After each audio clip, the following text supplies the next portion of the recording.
What's going on, YouTube? Mater here. Oh, what a day. Wait till we get a few people in here. Oh.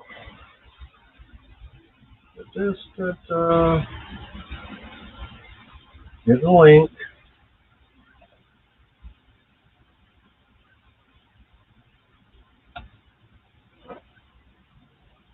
Oh. Wait on people to show up.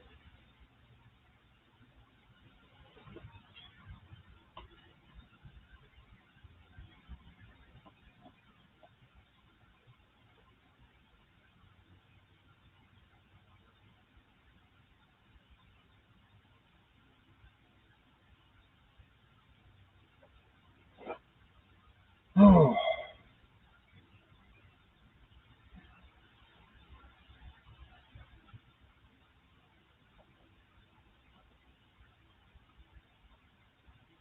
All right, well, I got one person in the house.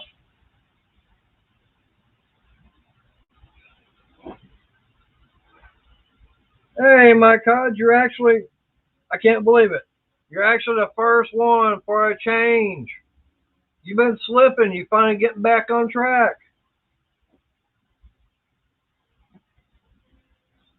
Hi, sweetie. Out of work. Hey, Breezy, how you doing? Appreciate you stopping by. I'm trying to get a few things done here still. Yeah, as soon as I waiting on YouTube to try and load up some stuff. I'm looking at that screen right now. I'm not looking at my uh, StreamYard.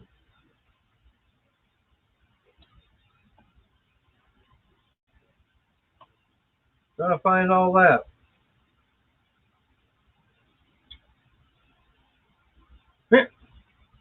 That was still a funny one.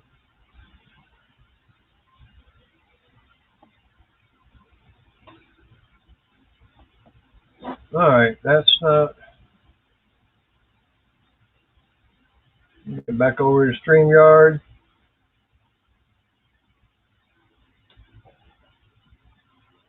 Well, that's good, Mike.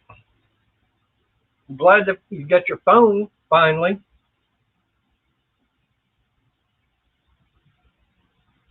So, how's everybody doing tonight?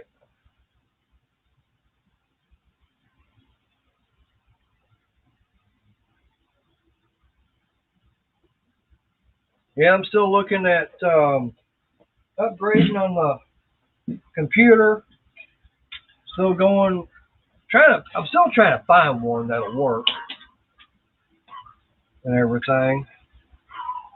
Oh, long day. Only been out of the shower for about not even 10 minutes. Well, for about 10 minutes.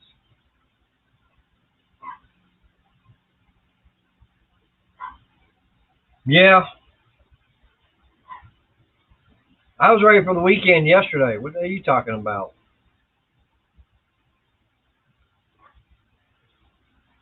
Unfortunately, I had to go back to work today after being off since. Well, I had Friday scheduled off and Monday and Tuesday, but because my mom having her fall and everything, I didn't go back to work Thursday after lunch. So yeah.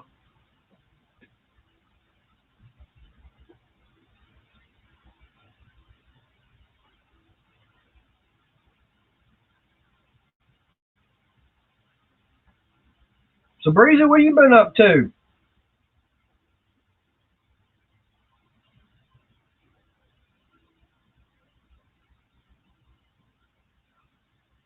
What you been working on?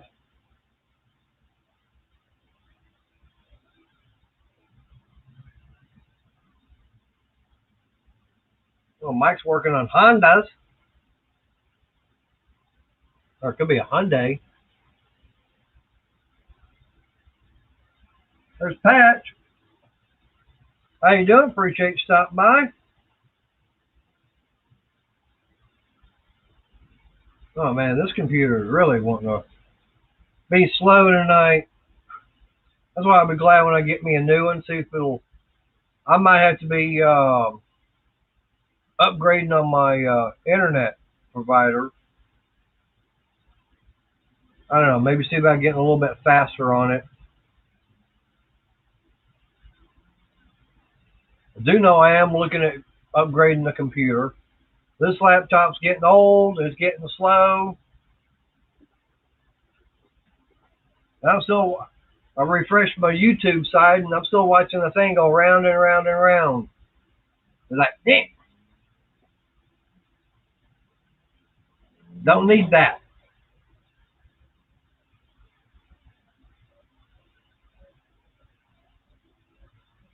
I'm surprised Cajun hadn't popped in here yet. Usually he's usually here by now. Maybe Missy ain't woke him up yet from his nap. That's what Missy needs to do. Go wake him up.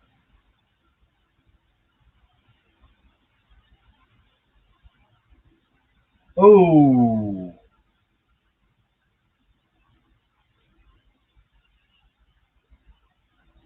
sorry to hear about that, Mike.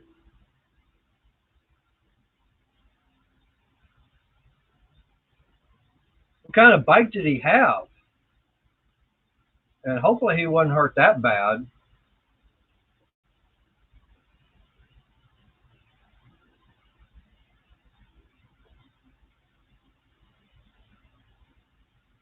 But then, of course, right now you got job security because you're the only one there. So yeah, you might be getting tired of all the work and everything, but hey, at least you got work. Oh, what kind of Harley did he have? 'Cause I guarantee you right now, I've got two of them, and I know getting parts and everything for them, that is not cheap. You know, like I say, when it comes to bikes and everything, yeah. Um, I was always told that HD don't stand for Harley Davidson. It stands for hundreds of dollars. Now, for some reason, yeah, the internet here is. Oh, damn. Sorry to hear that.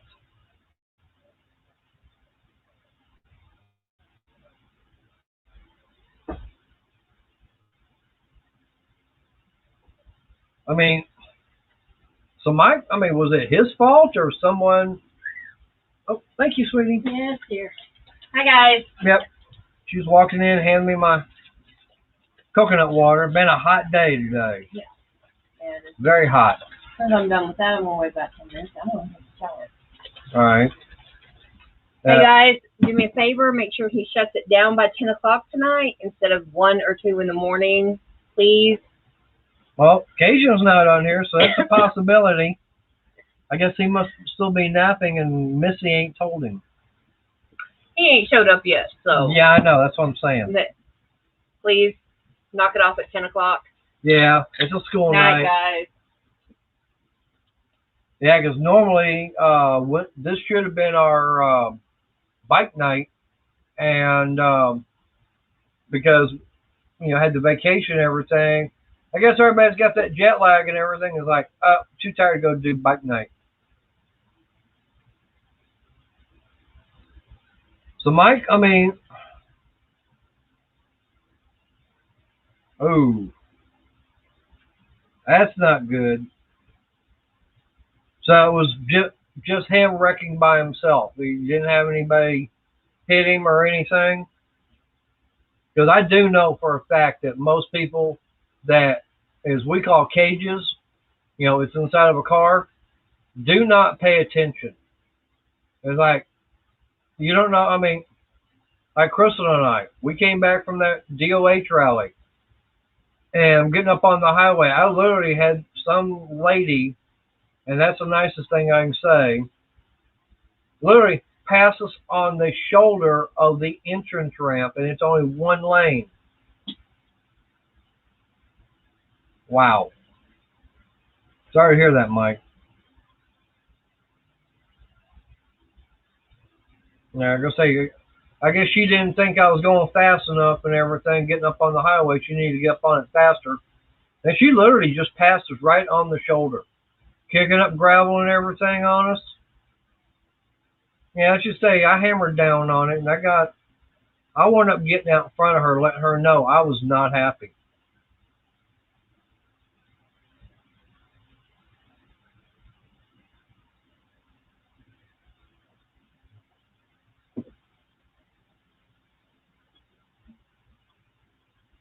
But yeah, I'm sorry to hear that, Mike.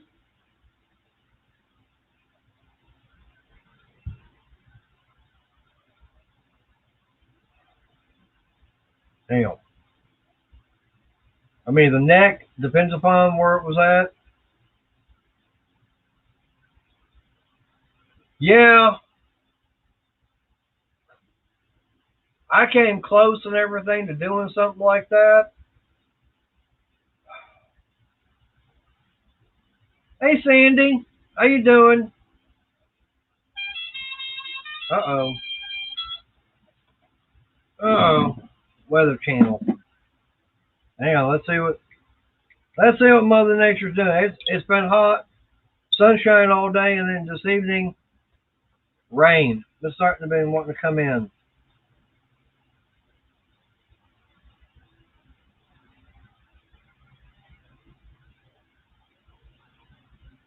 Yeah. Hey, 710, how you doing? Appreciate you showing up. But yeah, Mike, I do know that there was one time I didn't kick it, I didn't break it, but I will say that I did have a guy. He did get his mirror rearranged one day because I was heading back to work and everything. And here comes Cajun. Hey everybody, how y'all doing? Missy finally woke you up from your nap. Yeah, I went and picked up Johnny. Well, I wasn't sleeping. I was more or less just laying there. And Ruby said, Johnny called. He's ready. I said, all right. So I went and got him. He's working on his truck.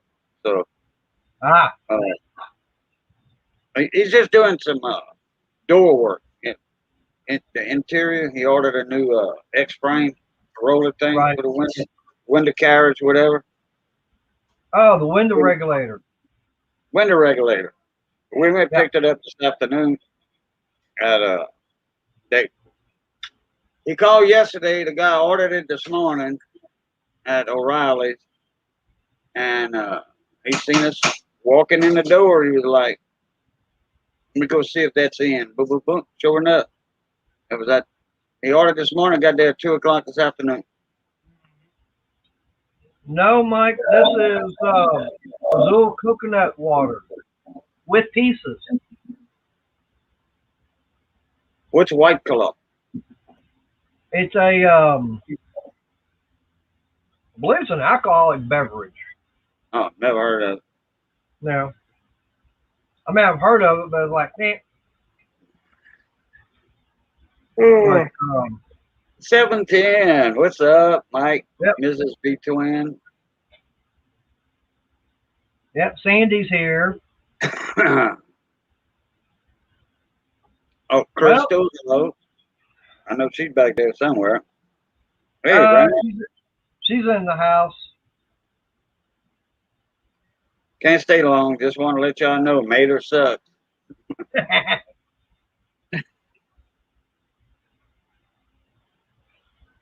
Well, Brandon knows because he does too.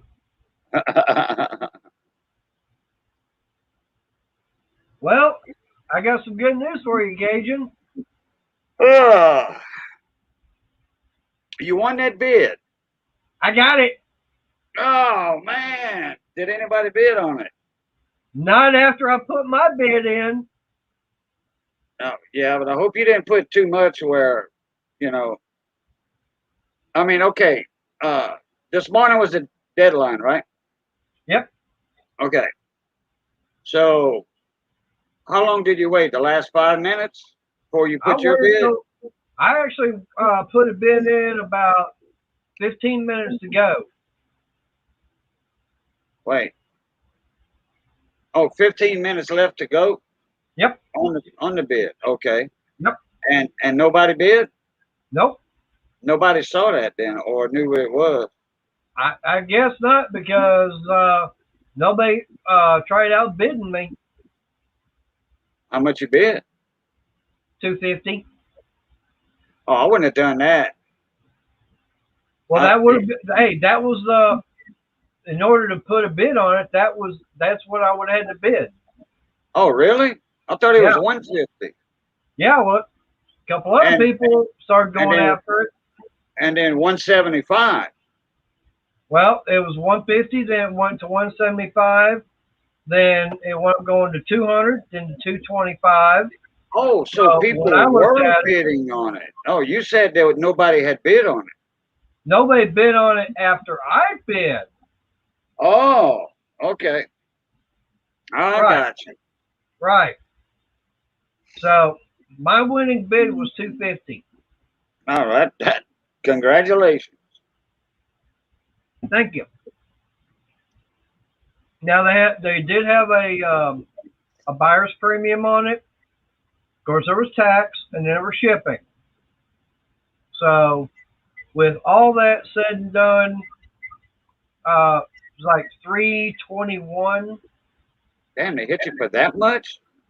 Buyer premium and Yep. tax. Well, yeah, tax on that would be $25. No, not even that. I'm thinking 10%. I'm thinking city and state. All you got to do is pay state tax. Yeah. That's only 8% of 4%. 4 or 5%, but whatever your tax is. Oh, your tax is 4%. Yeah. Well, it depends on where you bought it from, though. It's their tax you got to pay, not your tax. Right. And I know. I'll put it like this: it's not where it's coming from. Is not here in Texas. Okay. Well, it's going to be about 5% tax, but that buyer's premium, that must have been up. I don't know who got that. The buyer's premium was $32.50. I don't know why. Because it's not an eBay thing then, huh? No, it wasn't eBay. Okay. Like I said, this is definitely not eBay. Okay. Like a great Heritage Auctions and Stacks and Buyers and all them, they do have a buyer's fee that they pay. You know, after it's all paid for, you still got to pay that buyer's fee. Right. Tax was $25, almost $26 was tax. That's about right. Yeah, that's 5%. Okay. Now the shipping, that's where it also got me. That was $31. How much? $31. Wow. But you gotta consider that's insured. It better be signature. You better tell them, look, my signature has to be on that for that much money. Well, considering the fact they've got it insured for $250. So if it comes up missing or damaged anywhere, I can file and then, hey, I get my $250 back and everything. Yeah. Well, you lost out on $100. Right. They're supposed to have it more than that, actually. If it's costing you that much, because regular shipping on that would have only been $4 regular shipping. And no, they made money on that insurance on doing that. They made money on that for sure. Okay. Because but still, like $37 for shipping and insurance, that's $1,000 worth of insurance. Right. Okay. But here's the thing. Still, the total was $321. Yeah. Even at $321, I'm still coming out smelling good on it. Yeah. Because remember, Yeah. Money Maniacs, he was saying that he found one that was on eBay that sold, and it had a higher serial number, Yeah. and it sold for $900. Okay, and I'm looking at, once I get it, it's going to be a little bit over a week before I get it. But once I do, I will find a uh, LCS, and I will pay to have it shipped off to was that PCGS, Yeah. and have it graded.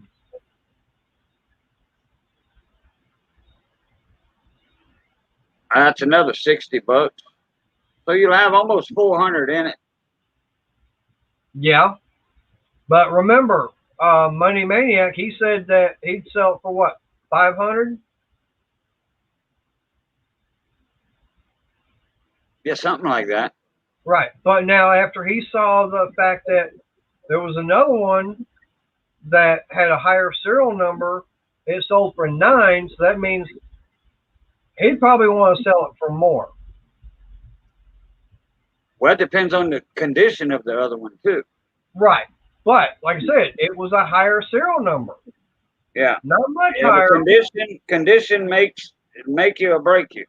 Right. You know, one point in a serial number. Okay. I mean, that's 1 point in a grade will make you or break you. Right. If you thinking you have a MS 68 penny, okay, this is hypothetical.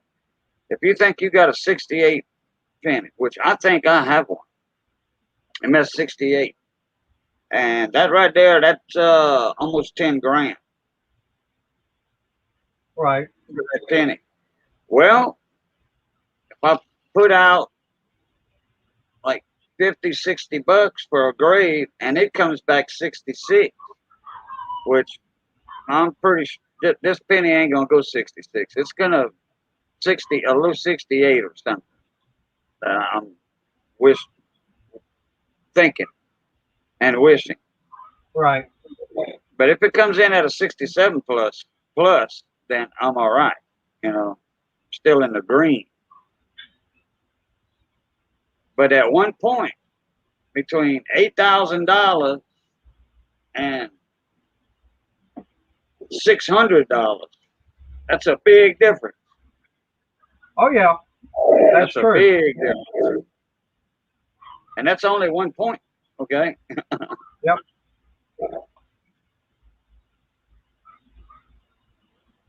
But like I said, to me,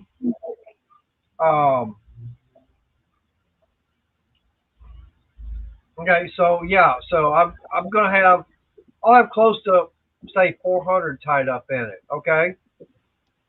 Well, I turn around and say, if I could sell it for 1,000,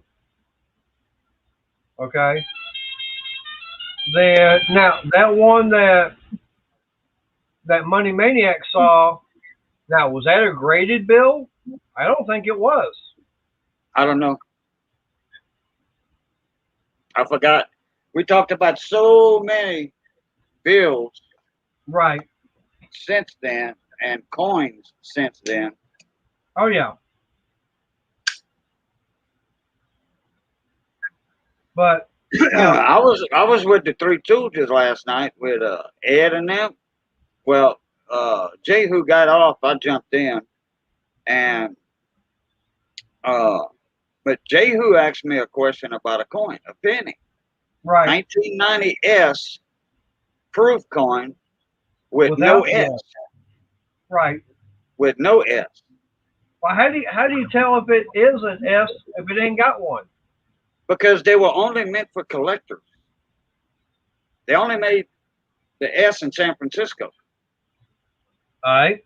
So, and they were proof sets, okay? A set of coins. Penny, nickel, dime, quarter, half dollar, dollar, Right. Depend on the year, okay? And well, that came with that one there came with a Susan B, I think. No, No, they didn't make a Susan B in 90. I think it was 91 they made a Susan B. Anthony. They had some 80s, and then they quit making them, and they came out with one either in 90 or 91. A Susan Right. B. Anthony. They call it a Sea Hag. Anyway, hey, Wayne. Yep, got Wayne here. Anyway, that's how to tell if it's in a proof pack. Now, if somebody took it out the pack, if it is a proof, I mean, anybody can tell a proof. I could tell what a proof was when I was 6 years old. Right. Okay, I knew the difference because I had proof coins when I was 6. Anyway, if it's no S and it's a proof, that means that's an error coin. They wore out the die, or they didn't punch the S in the die. One of the two. Right. All right. But they do make 1990s with no S.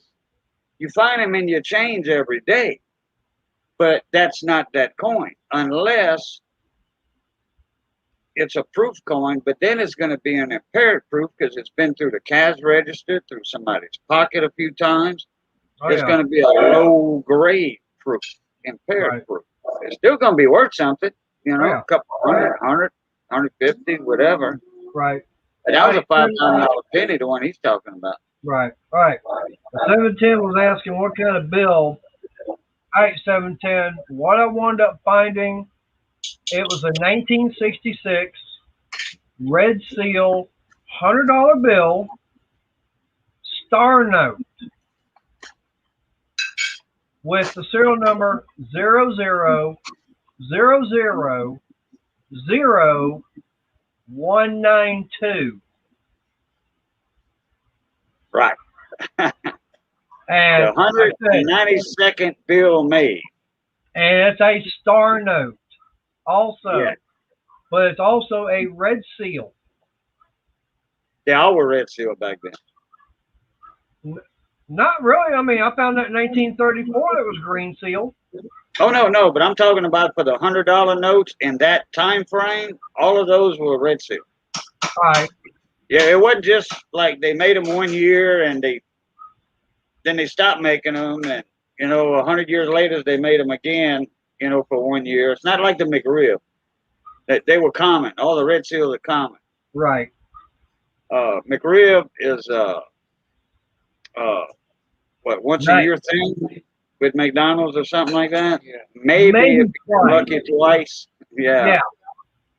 And whenever it does go up, I'm going. I'd rather mine. Hey, I like the McRib. I like it, but I ain't spending no more money. I ain't mad at McDonald's. I ain't done. No, I don't even do McDonald's anymore. If I do fast food, I'm gonna do a chalupa from Taco Bell, a deluxe steak chalupa. They don't even have steak chalupas anymore. They piss me off. Oh yeah. Yeah. And they but the chalupa, and then they went up there like $5 for a chalupa almost, and they ain't nothing in there. A tablespoon of meat. They got my goat last time. I ordered 2. I mean, it was almost $10 for 2 chalupas, and that was it.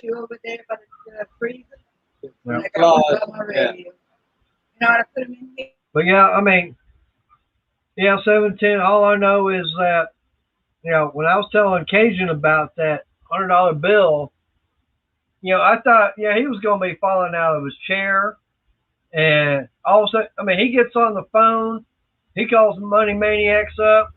Hey, you got to come in here, and you got to find out about it. He shows up. I'm telling him all about it. Man, I thought he was going to fall out of his chair, and we were going to have to call paramedics to CPR. I got all rid of them. But yeah, I mean, that was. Now, I will say this: I'm still keeping my eye on that 1916 Denver dime. Condition on it, from what I can tell in the pictures, it does have 3 folds in it. You can definitely tell that. I know that's going to be it's probably a fine. F12 probably, or F10, something like that. Gonna be a low fine. Right. I'm wishing for a very fine, but you know, for you in your Right. for your case, but Right. you know, I hadn't seen it, so I can't judge. Give me some ice. I Brother. know. That's good. Still have. Mickey, Missy's making a chicken stew tonight. Hey, Shaggy. Oh, potatoes in the gravy too. Yeah, I saw that. Shaggy. That floor. You know, Crystal showed me the flooring you're putting down. Huh? Oh, Shaggy. Shaggy posted on Instagram a picture of the flooring he was putting down inside that room. Oh, what room? That room at his grandmother's house. That's the fresh bread you eat with. Oh, okay. Yeah. Wait, who was that one night showing us, giving us that tour where they was doing some work in their house and stuff? That was Shaggy. Oh, okay. I thought that was his house. No, well, it was actually his grandmother's house. Oh, But he's living there. okay. Yeah, I mean, but yeah, he posted on Instagram the flooring he was putting down. Looking I nice. got you. I like bamboo floor myself. That thick 3/4 inch bamboo floor. I love Right. that. Oh, you know, I tell you what really got me was Monday. You know, I had to go and get my mom's prescription for her thyroid medicine. And that was also the day we took her for the CAT scan. Okay. So got the CT scan done at the hospital. Stopped off at the pharmacy to get the prescription. They have something there. I'm going. I had to do a double take on it. Okay. How about natural bamboo toilet paper So, what kind of toilet paper? made out of bamboo? Oh, wow. Yeah, I'm going. Hold it. Bamboo toilet paper? I go. I'm going. One thing, it's already brown, so how the hell are you gonna tell if you got everything? That's my curious part on there. You know what else they making paper from? What are they Elephant making? dung. Elephant what? dung. Elephant poop. Oh They're boy. making paper with that. Notebook paper. There's this guy from India. Well, he looks Indian. He sure ain't Chinese, but he's Indian. He's from India. And there's a lot of elephants over there. Oh yeah. And a lot, you know, elephants, they eat leaves and bamboo or Oh yeah. you know, the leaves off of bamboo. So all that's fiber. You know, it's just Oh, yeah. fiber. And their poo, when it comes out, it's like it's dry, or it don't take long to dry.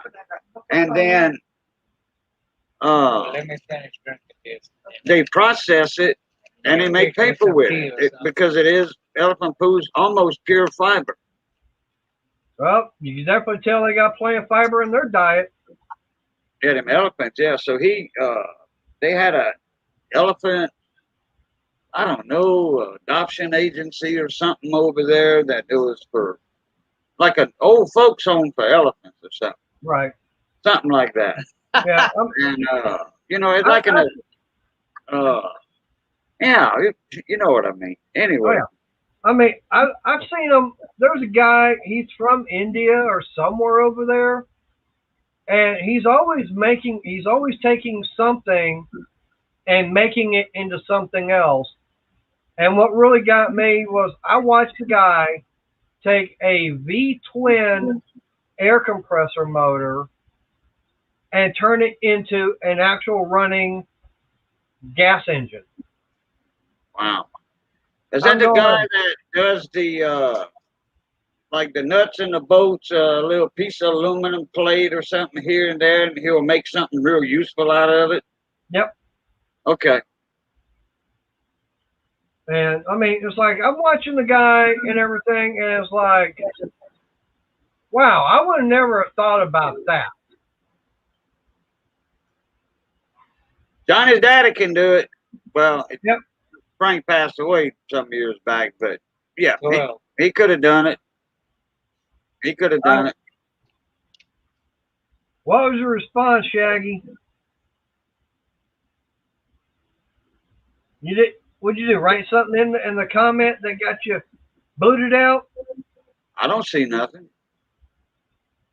Oh, yeah, but I don't have a blue wrench. That's why. Ah. I'm trying to get YouTube brought up so I can. I forgot. I was on my Boo Luket account channel instead of Cajun, and I didn't notice it when I jumped in. I haven't typed anything, so that's why. Oh. I was telling Mike I was doing good, and YouTube kicked me. Hey, Scott. Oh, I see it. No, I see it. I see it up there. It says, "I've been good, Mike." Yep. Moke. Oh, Moke. There's Steven. Hey, Scott. But and Steven. Yep. Hey, Tree. I know Mm-hmm. Eleanor, he's supposed to be in here somewhere. He said he was supposed to be going live tonight, and then Crystal said that, let him know that I was going to be live. He said, all right, never mind, I'll come in and hop in.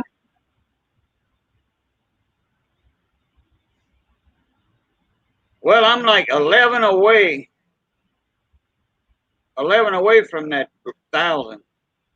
Are you?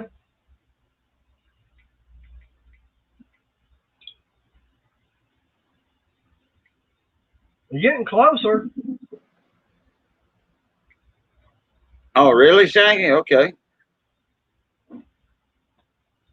But I poked the bear. Well, 710. Yeah, he doesn't. I'm surprised they did that to you, Shaggy, because you're a moderator. Usually they don't boot a moderator's comment. Right. 710 puts up some outlandish comments on Big T's channel, and they don't get kicked. There you go, 710. Oh. Well, you saw that way before I did. Well, you're getting slow in that old age.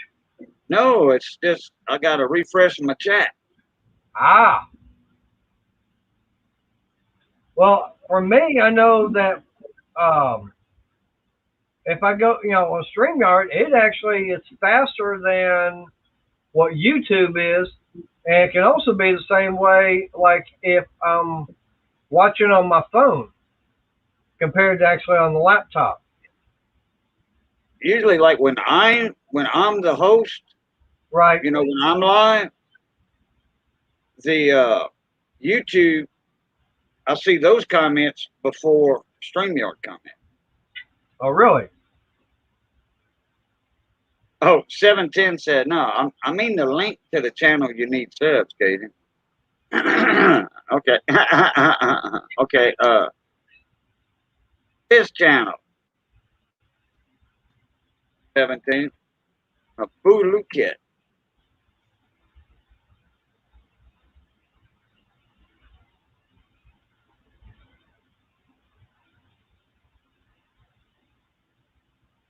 Let me grab a video from it. All right. Put that link in. I still don't have a wrench, so I won't be able to do that. Never mind. Hang on, I'm getting there. I'm trying to bring up on oh, YouTube. You're trying to get on YouTube.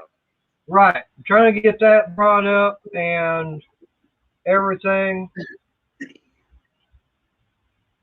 And that's the only thing, like I said, I've been waiting on that to, if I go to YouTube, I can't find it, but I'm going to have to go to my own channel to bring it up. And right now I got the little thing wanting to sit there and be, going round and round. There we go. There we go. I got muted there. Let me get the pop out going. So I can bring over the chat and everything from YouTube side. There's Eleanor, right? What's up, Eleanor? There's Kim. Going up.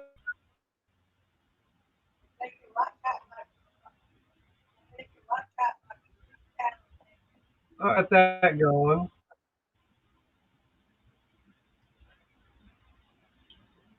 Yeah, we're gonna have a couple of videos on. We're gonna have a couple of videos, about 3 or 4 videos next week on my other channel, What's Cooking with Cajun. We're gonna have some videos uploaded to that one. Okay. I need to get that channel starting to roll. I think I only got 100 subscribers on that one.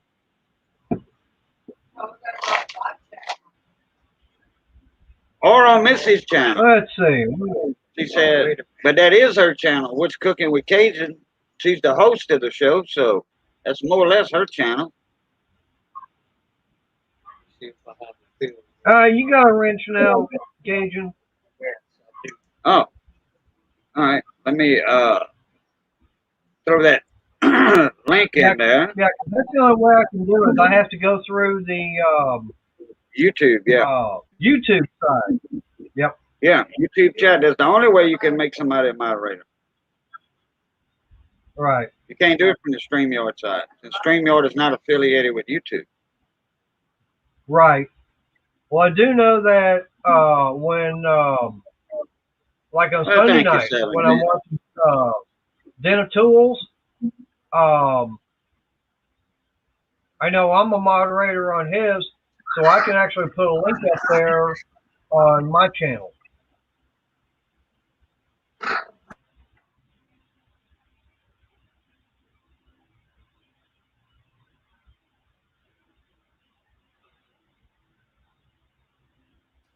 Hey, Scott, what is that POR 15? I've heard of that, but exactly what is it? That POR 15. Worst paint. Oh, that Pour 15. Pour 15. Worst paint I ever used. It's not the easiest stuff to paint. I thought that was a primer. So good. I actually thought that Pour 15 was a primer. Is it? Yeah. Man, everybody was talking that stuff up a week ago. Oh man, that's the best. That's the best. When I was talking about the met coating and all that. Yep. And then I was talking about what's that other one I was talking about? False crap. My buddy Waylon Manning uses it all the time on everything. Scott was saying that stuff there, you could actually paint that over rust. Yeah, they've got some out there, and what it does is actually takes the rust away and seals everything. It's supposed to be pretty good. I've never, used it. Well, they were bragging on that Pour 15 a while back last week. And he's not liking it right now. Yeah, Scott, came home about, I got home about 6:45, and Crystal already had dinner and everything going. So they will get something to eat. And then about 7:05, I'm heading to hit the shower and everything. And about 7:25, I'm gathering computer and everything up, coming out here to the garage.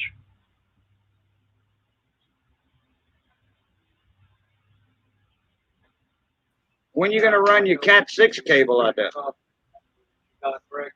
In the air. In the air.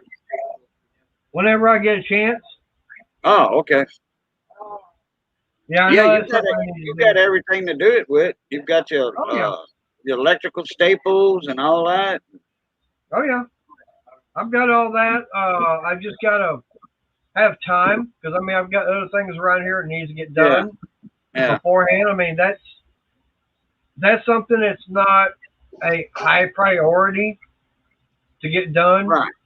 So yeah, I know something needs to get done, but it's like I'll get to it when I've got the time and extra energy. Gotcha. Steven, that's my other channel. I'm only like 10 away from 1,000 subs on that channel. Here's the link to one of the videos.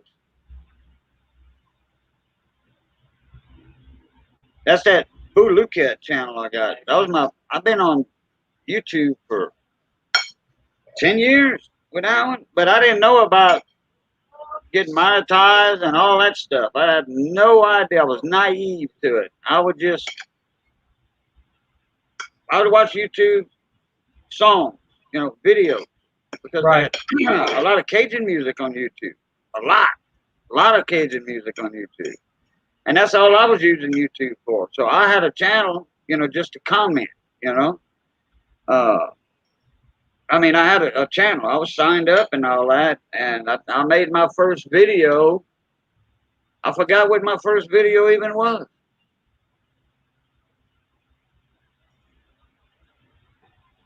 Yeah, I mean, I don't know, to do with gardening or cooking, one of the two.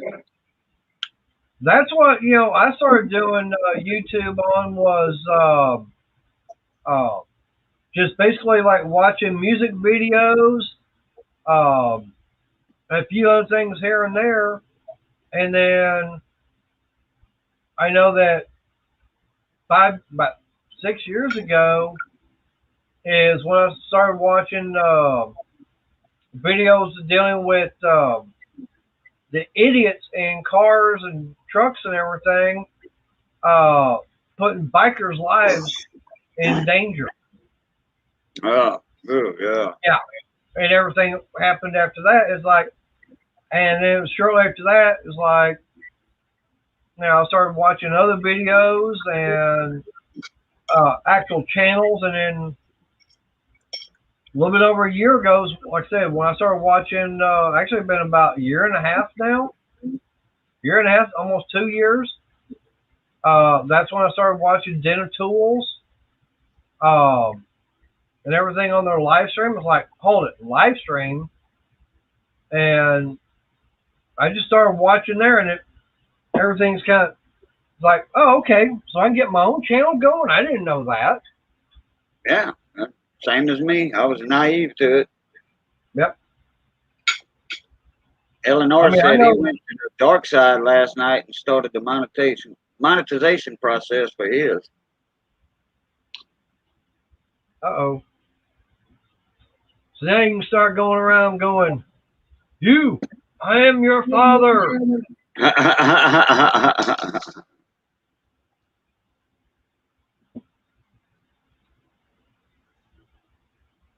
Either that can be like Eddie and the Cruisers. Come on to the dark side. Yeah, yeah. I love that movie. Actually, I like both of them. They got a lot of Star Trek and Star Wars nuts out there. They do.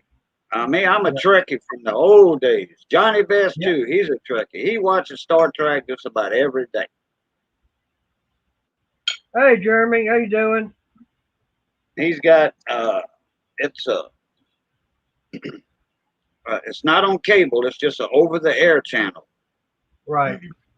like MeTV or something. One of them, and they play Star Trek every night.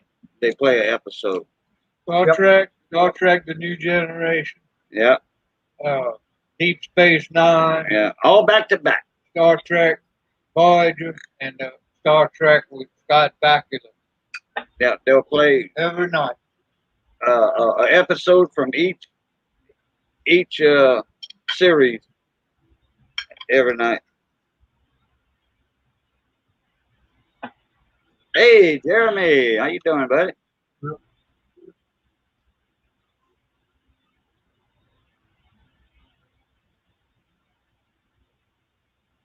cut off bibs without a shirt. Huh. I didn't know that shit. And he said, I didn't know that because I have to, I No think I have 17, it ain't. I think I had to sign in, just say, okay, sign. I forgot. Yeah. I know there's a process of going through the Google, actually get into to starting a YouTube account. I know that most of the videos I did at the very beginning were probably 10 minutes, right around 10 minutes long. And then I wound up going to try and doing I think it's almost 16-minute long video. And I kept getting, problems trying to get it uploaded. I mean, it would upload and go to like 95% process and just stop and not do anything. And it's like I kept trying and trying, like, what's going on? And finally, I have to do some kind of authorization or whatever it was to be, or acknowledge that I'm trying to upload a video longer than 15 minutes. Then after that, boom, no problem. Oh. Hey, did you get a haircut or something? Who, me? Yeah. No, not lately. Something, I noticed when I jumped in, something different. I got out of the shower right before I came on.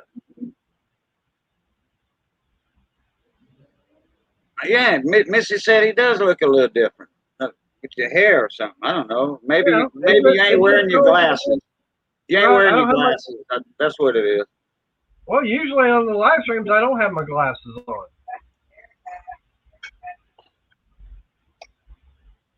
But no, not my monthly.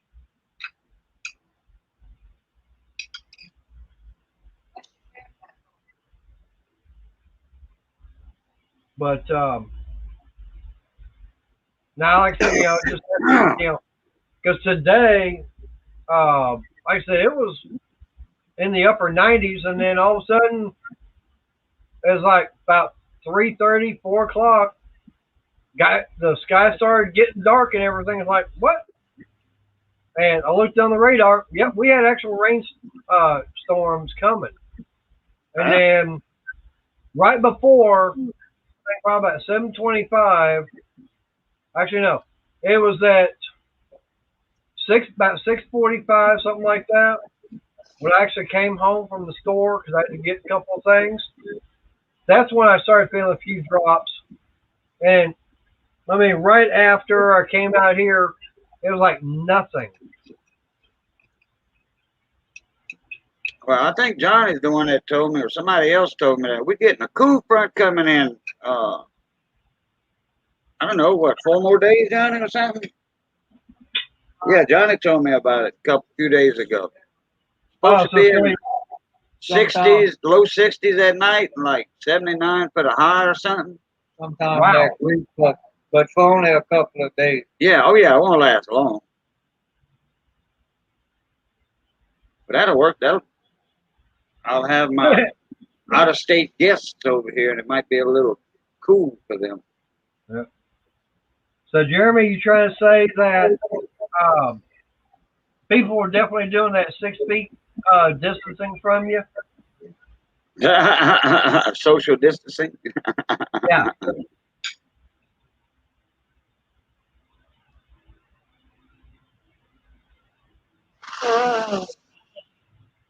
I don't know. I'd have to look as far as when mine was. I know it was, I think May. Well, not May, but it was either in March or April of last year is when I wound up uploading my first video.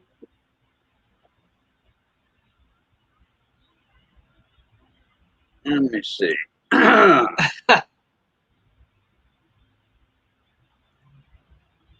me go in my studio.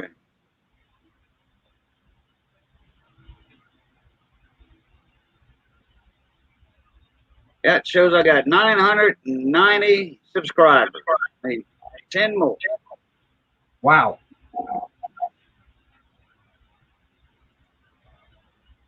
Let me see when I joined.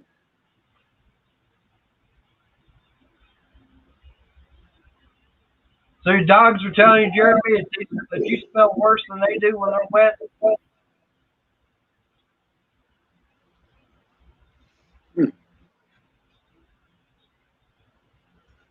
I don't know where to go to see where when I joined. I don't like that new YouTube studio they got. I like the older one they had. Yeah. What kind of boat you got, Ken?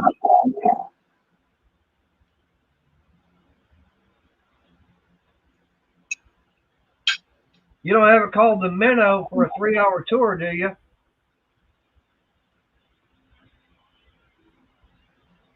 Oh, I just found out I do need 4,000 hours. Oh, do you? Yeah, even though I was grandfathered in, even though I was monetized before, and then I lost those 300 when they did that big purge, I lost 300 subs. Right. And they said, well, no worries. When you get to 1,000, you'll automatically be back on. And then Right. about a year later, 2 years later, they started that 4,000 hour thing. So I'm going to have to go live streaming from this channel instead of my Cajun channel from now on. Right. I'm going to have to build it up, back up some kind of way. Let my Cajun subscribers know that, hey, I'll be on Boo Luket for a while. Right. Try to get my hours. It won't take me long. If I do like Yeah. I did on my other one, it won't take me long. About 2 months. 2 months, I have Right. my hours. Oh, a 17-foot. Oh, I love a Carolina skiff. That's a nice boat. They're nice and wide. I wouldn't mind having one, but my only problem is having a place to keep it at. In your yard. Well, there's only one other problem. I don't think my little Dodge Caliber front-wheel drive is going to be strong enough to haul it. Oh, those Carolina skiffs, those 17-footers, they light. They light as a feather almost. Oh, are they? Yeah, and if you got trouble getting it out of the water, just let whoever, somebody with experience, not to back up in the water, Right. and then you just help your Dodge van out with your outboard motor. It'll push that van right out the water. A 50 horse, push that van out the water with somebody pressing on the accelerator. Well, Crystal might be pushing a little bit too hard on the accelerator.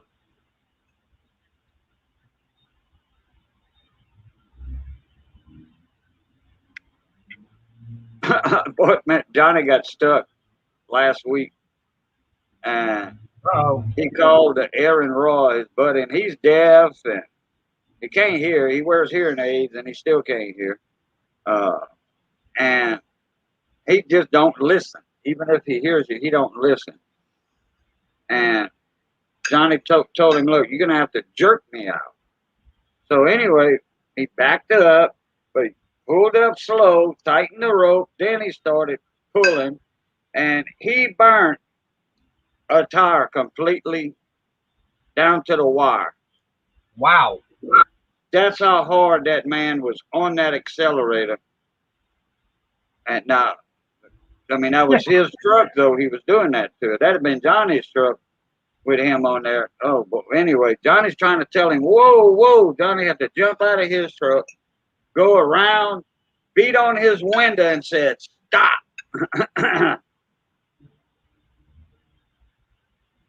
He burnt that tire down to the wire.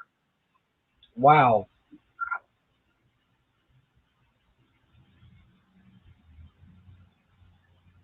That's what we were talking about. Cajun was saying, if my little Caliber couldn't pull it out of the water, to someone be in the boat and hit the throttle and push the car, push everything else.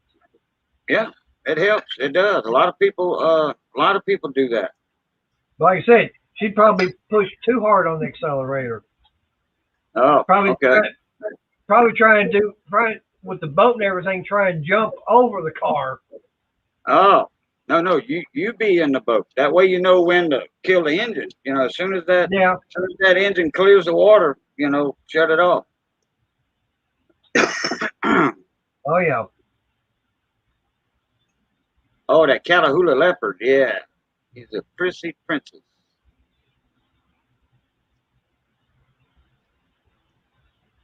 I like them Catahoulas. Good hunting dogs. Good hog dogs too. Stop when you hear the crunch, huh? Yep. Wow. But I mean, I am looking, also getting a I've been doing kind of this number as far as whether or not to try and get my truck fixed, or should I go with the newer one? What you got?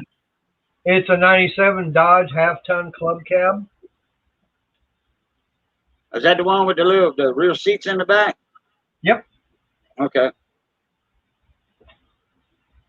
That the jump seats or a regular seat? It's a regular seat. Oh, okay. All right. Right. Now it's not the crew cab. Okay. Yeah, it's not a four-door.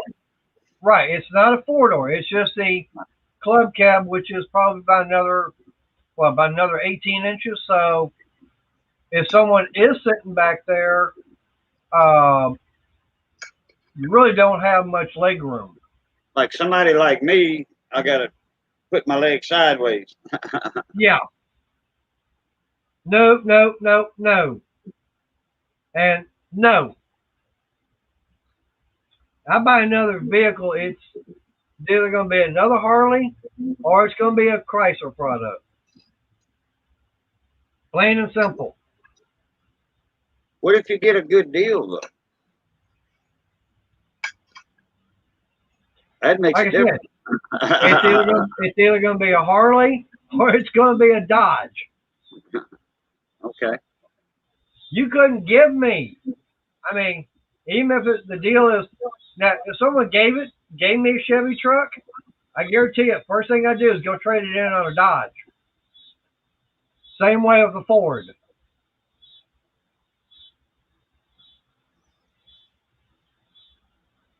With Reserve Grand Champion Southwest Cattle Dog Association. Wow. Wow. Got some pedigree on your bloodline there. Yep. Hey, 710, you take it easy. Appreciate you stopping by.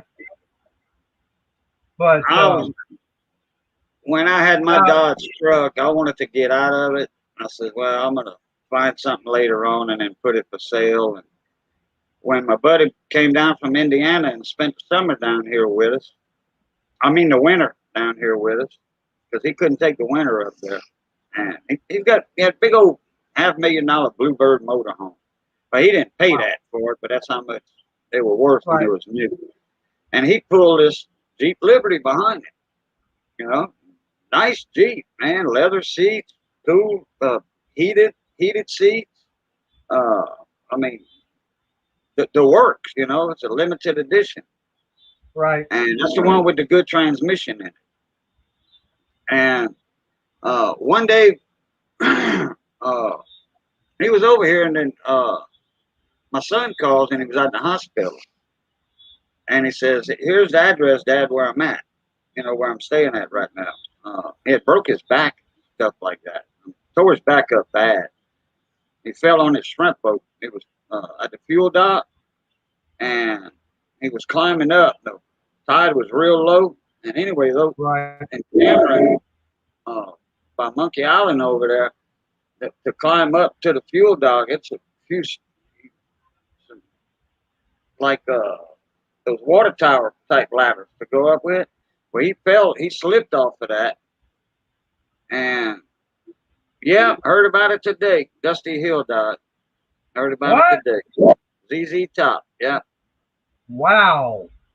What happened? I didn't hear that.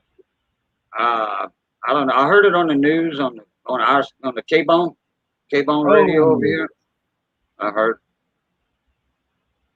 damn! And I know they were out there on tour and everything. Well, no more ZZ Top. Yeah, there is, but they'll find a replacement for it. It'd be kind of hard to fill his shoes though. I kind of doubt that they're gonna do that because I mean, Billy Gibbons and Frank Beard. I mean, those guys in their what? Their late 60s, early 70s. I want to say early. I want to say yeah. I agree with you. 70 somewhere in there. Right. Yeah, they in their 70s. Yeah. Wow. Died at his house. Oh, in his Damn. sleep. Wow. Well, peaceful way to go, I guess. Hey, Cajun, I know what I can do. Okay, if I get a Chevy or a Ford, as long as it, you know, 3/4 ton, just have to make sure it's either a 5 or 6 speed training. Oh, okay. Yeah, because Then that's you that. got Well, no, it's that millennial anti-theft device. Yeah, that's right. All right. So we went to see Wow. my son, and Bill brought us. We were in his Jeep because he wanted to get out of town anyway. So and we were almost to Lafayette over there, and on the way back, he was saying something about, "Oh, I can't wait till the winter's over. I'll get back to Indiana and sell this Jeep." I'm like, "What you want to sell it for?" He said, "I need something bigger." For his metal artwork, he did welding artwork, and I'm like, "Well, how much you want for it?" He says, "Whatever it's worth." He said, $900. I said, "Sold." And I ended up with it. I sold my truck. I paid him 500 cash. I sold my truck for 7, I think. Kept 100 or so because it was Mardi Gras season, and gave him the rest. And cause that truck, I saw it was on its last leg, and I told that guy, when he bought it, I said, "You should have brought a dolly with you to pull this thing." Yep. So anyway, couple months later, the Jeep was in my name. Yep. Yeah, Scott, that's the one band that I can say I've seen twice now in concert. I saw ZZ Top. That would have been probably about 2000, 98, or probably 99 or 2000. Saw them at, I think that was Reunion Arena. And then 2018, I got a chance to see them at the Republic of Texas bike rally. And that was the only reason I wanted to go. I wanted to tell a friend of mine, I was like, "Hey, Gina, hey, ZZ Top's playing at Rot. You want to go?" She goes, "Oh, hell yeah." So I got the tickets, got the hotel room all set up, and got off work early that day and had the bag and everything packed. And we got, she was on her bike, I was on mine, and we were cruising on down to Austin. I was at Frank's birthday party right there in Bay Cliff. Right, he had a house on the beach off of 25th Street on that Yep. highway, on the Bay Highway. Yep. Like say, when you get to Bay Cliff in town, you turn left at the red light right there before Jack in the Box. You turn left, you pass Noah's Ark, bar room to the right. Past that, You got down to the beach, to the beach highway, and you turn right, and that brought you into San Leon, April Fool's Point, and all that right there. And the 25th Street turned right. I was living right there on 25th Street, and that's where Frank's house was, across the beach highway from my house. So we was over there, and they had to shut it down at 2 in the morning. The neighbors were complaining because they had a band over there, and they played a few songs. Billy and them played a few songs, but it was Frank's birthday, so they all just wanted to have a good time. Oh yeah. Had some local musicians over there. Had some names in there too. Local names and stuff. But Oh yeah. we had a blast. Yeah. But no, I didn't even hear about that today. It's like, wow. I heard it on at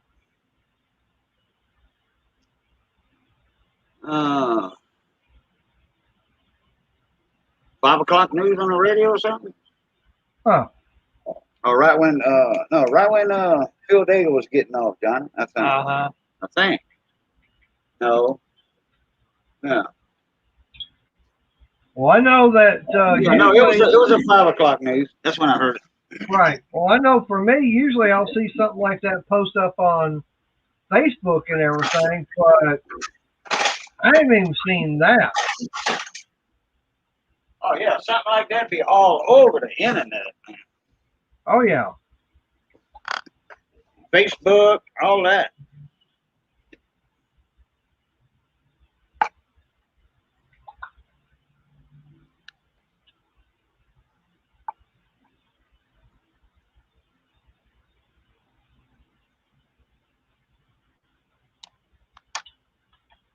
That bag right there, Johnny, please. Yes.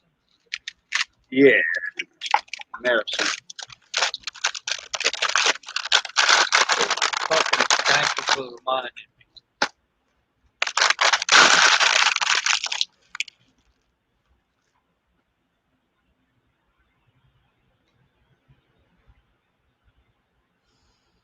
I'm gonna take my medicine too. Oh, Mitsubishi Eclipse. I know what that is. That's a nice little car. Yeah, it's not bad. That's the one with that. I think they had that little turbo engine in there. My friend that lives in Weatherford. Yeah. I was telling you about. She's a Texas Ranger. She had an Eclipse, Mitsubishi Eclipse. I drove that thing all around, man. That car was nice, and it had some get up and go. Now, Mitsubishi, I'll admit, for a low four banger, some of them have got some pretty good power. Yeah, if I'm not mistaken, them little, I think it was a 4-cylinder, if I'm not mistaken. But anyway, it had a turbo in it. Yep.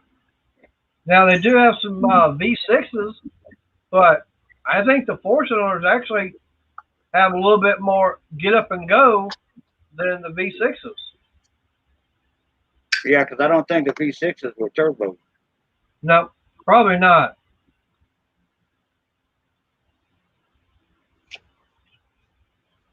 I was watching an old 1963 Chevrolet advertisement. On the cars, they had the Corvair, they had the Impala, they had the Nova 2 Super Sport,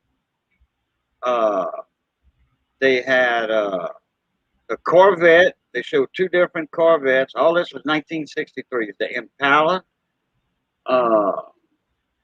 and that Supernova, I think it was, or the Impala, had that 402 or 4 something, small 402, I think they said. 325 horsepower, I think it was. And I think it was, which one was turbo? I think the Corvair was turbo, or the Nova was turbo. But it was all the 63 models this commercial was on.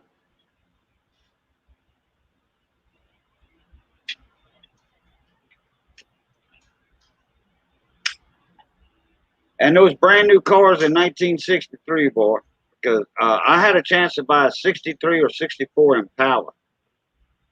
And it had a V8 in it and a 3 on the tree. And I could have got that car for $125. And somebody bought it before I came up with the money. Wow. I remember those days when you could buy cars like that for, $200-300. It's like, what happened? It's like, I think nowadays, if you want to go and buy any kind of vehicle, you're going to spend almost $1,000 or more. My first car cost $125. Jeez. It was a 63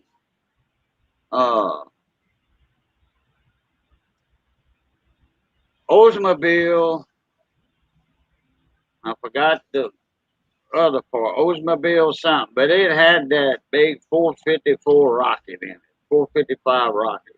Whichever one it was. Probably old Cutlass. I don't remember what it was. Man, I wasn't but 15.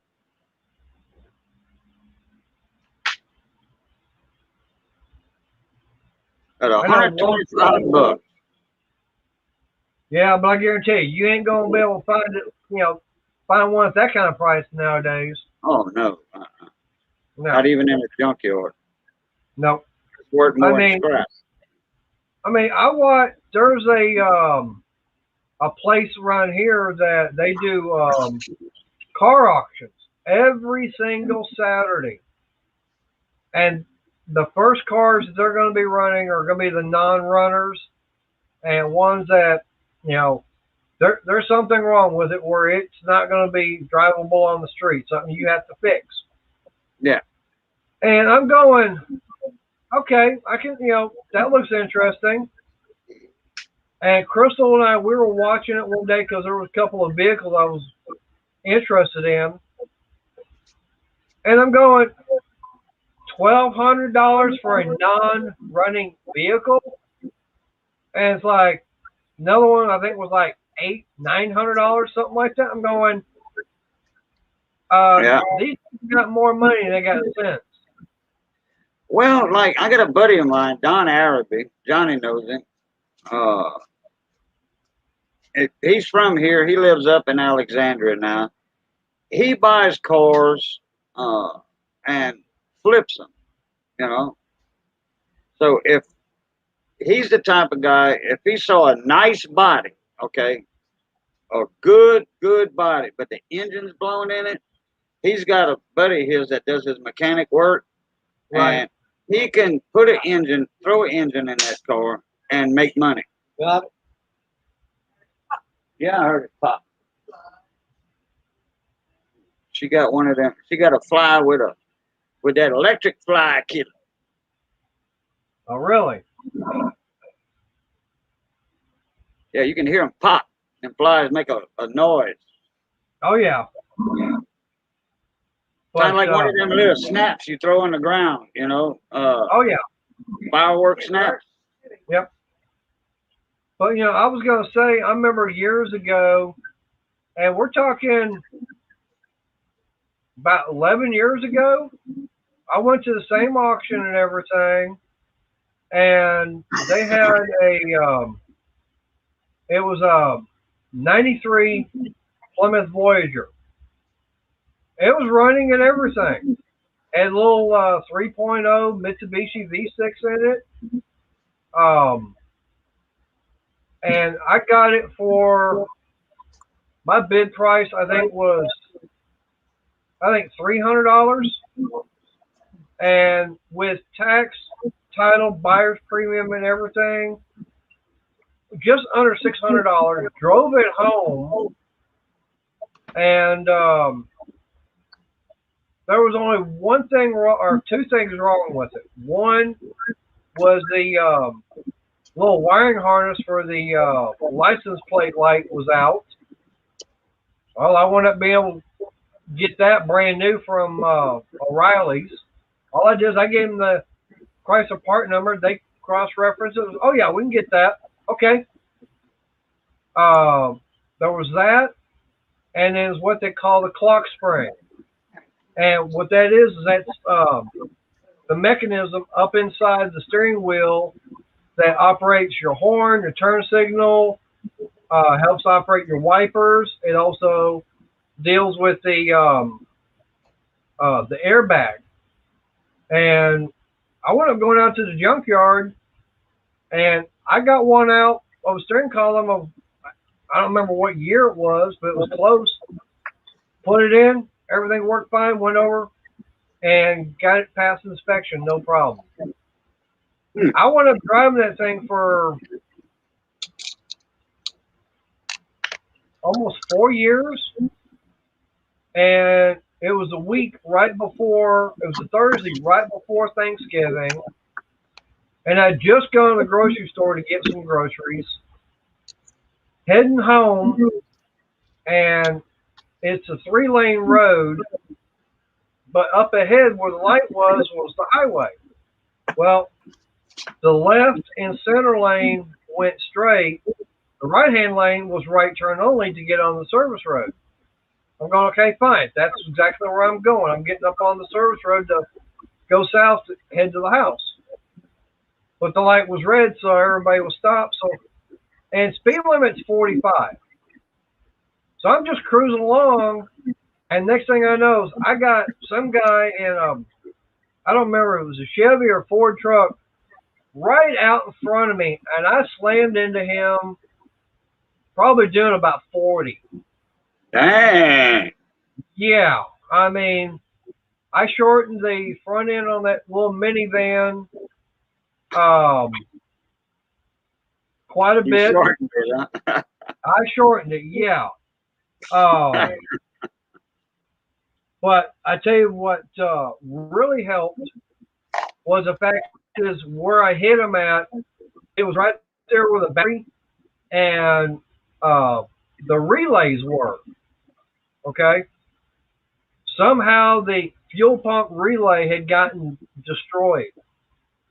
So it killed the engine and shut the fuel and everything off. Oh yeah, it will do that. You have a lot of cars way back then. I say way back then. I don't know, 30 years ago, they had a little relay in the trunk, and that's when they first started coming out. And you have to like peel the carpet panel away. It was Velcro. Peel that away, and they had a little reset button right there for the fuel pump. Now, well, this one, right. Well, this was the one that in that little box. Right. Well, this one, there was that box and everything up underneath the hood. Oh, okay. So, right. That was a front wheel drive? Yeah, it's front wheel drive. Okay. But, man, I tell you, I like that little van. I mean, it got good fuel mileage. No problem, driving around with it. And one thing I did like is the fact is that what I wound up doing was I just took the seats out that were in the back. That way I had plenty of room to store stuff, or not really store, but to be able to go and pick up quite a bit.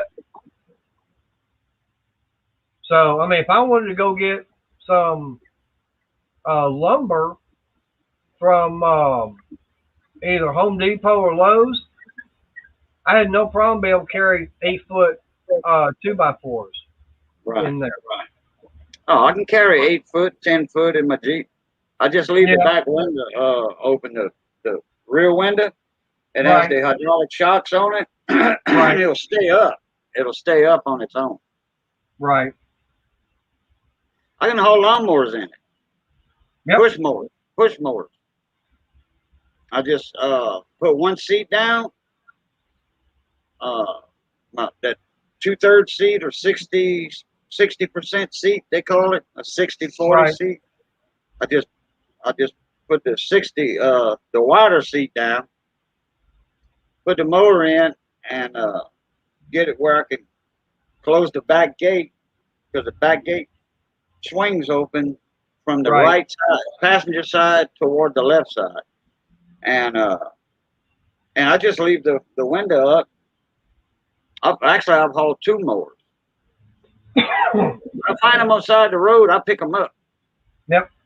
Missy spotted one day. I think I still got that lawnmower, if I'm not mistaken. I hope I do. I hope they didn't haul it off when I told this guy to pick up all these old frames and stuff, because that was a running mower and Wow. self-propelled. The carburetor was loose on the tank. There was a tire missing, a front wheel missing.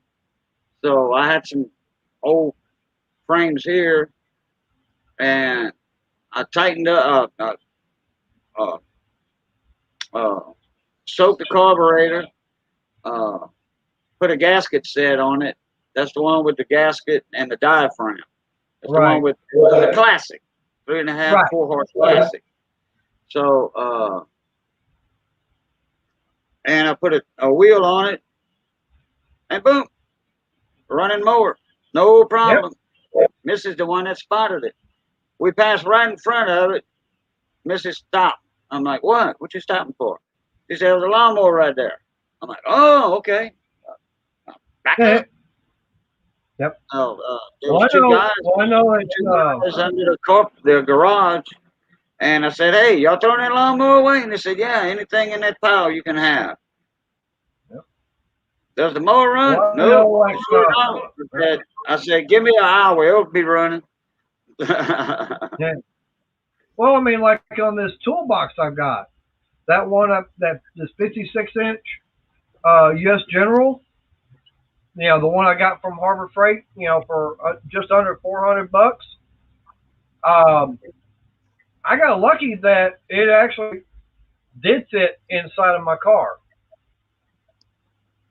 It was tight and everything, getting it in there. Right. And had to move both seats, had to get both the rear seats folded down and both the front seats up as far as they could go. But I got it in there. When me and Johnny Best went to Harbor Freight that one time, my Jeep was loaded.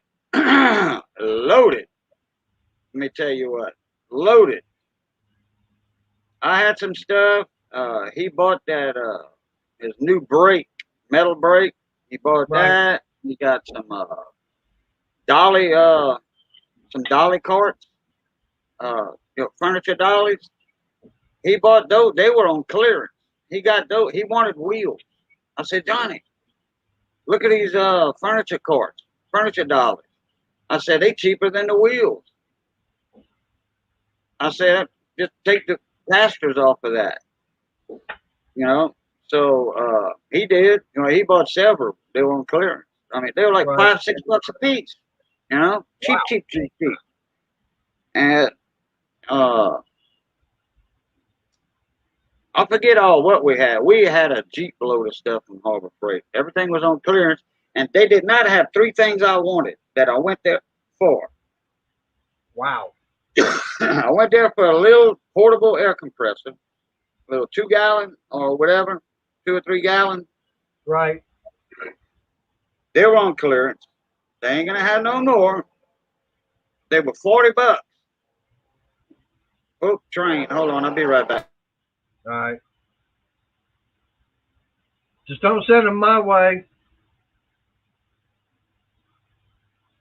Yeah, watch after Cajun's train goes away, mine starts making all that noise. Yours is coming through now? No, I'm just saying, watch. After yours goes through, mine will be showing up. Oh. I haven't heard one in a while. So they didn't have the air compressor, either pancake or hot dog. They didn't have my belt, 1x30-inch belt sander. They didn't have, what else they didn't have I wanted? Oh, some kind of toolbox I wanted. They didn't have. Wow.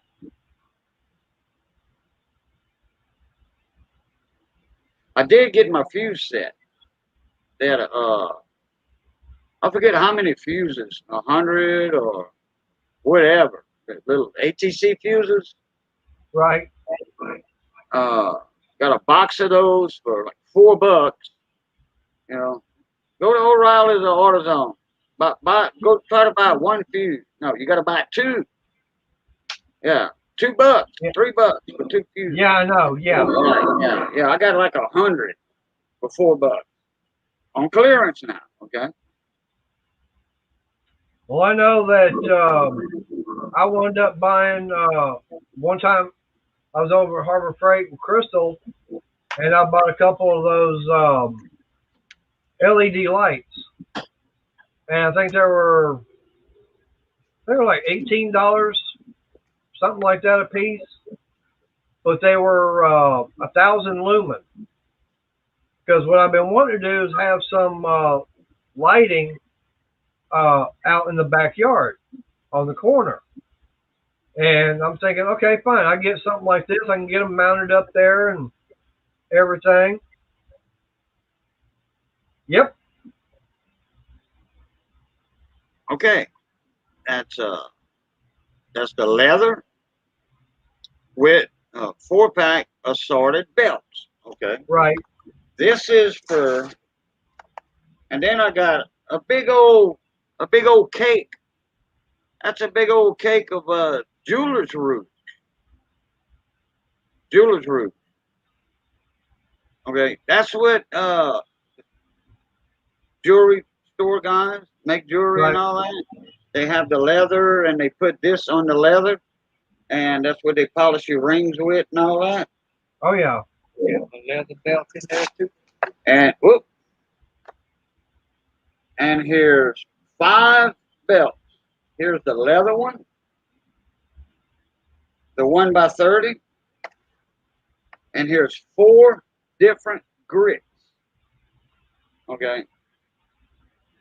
I can take a butter knife,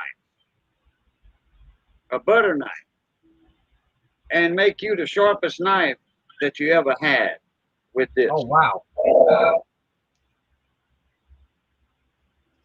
That's why I want that 1x30 belt sound. Right. Hey Jeremy, I keep going into Harbor Freight myself. Now up like this, there are things there that I'm still wanting to get, but right now it's like I keep having to tell myself, not right now, not right now, not right now.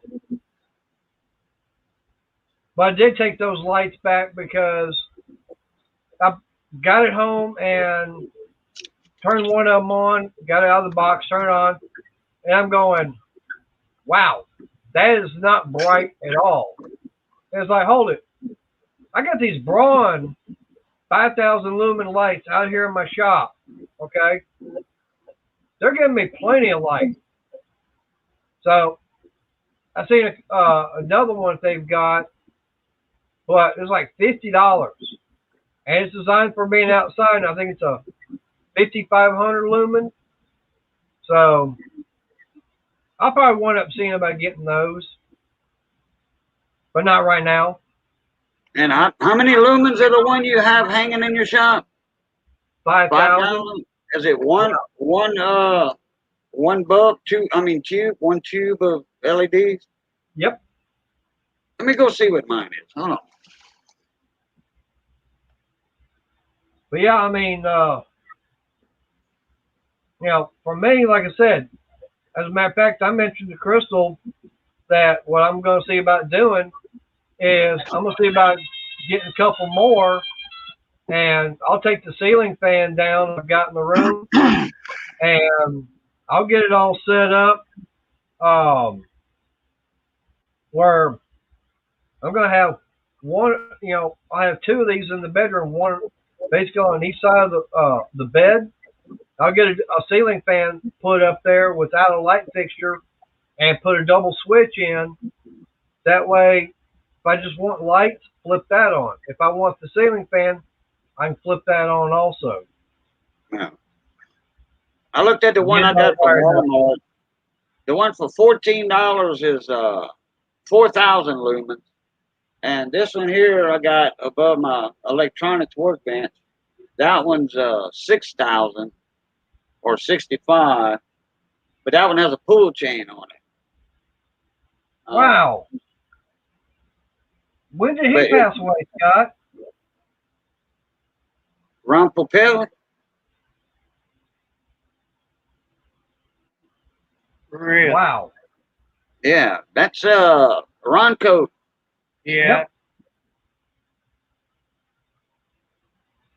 That guy was smart.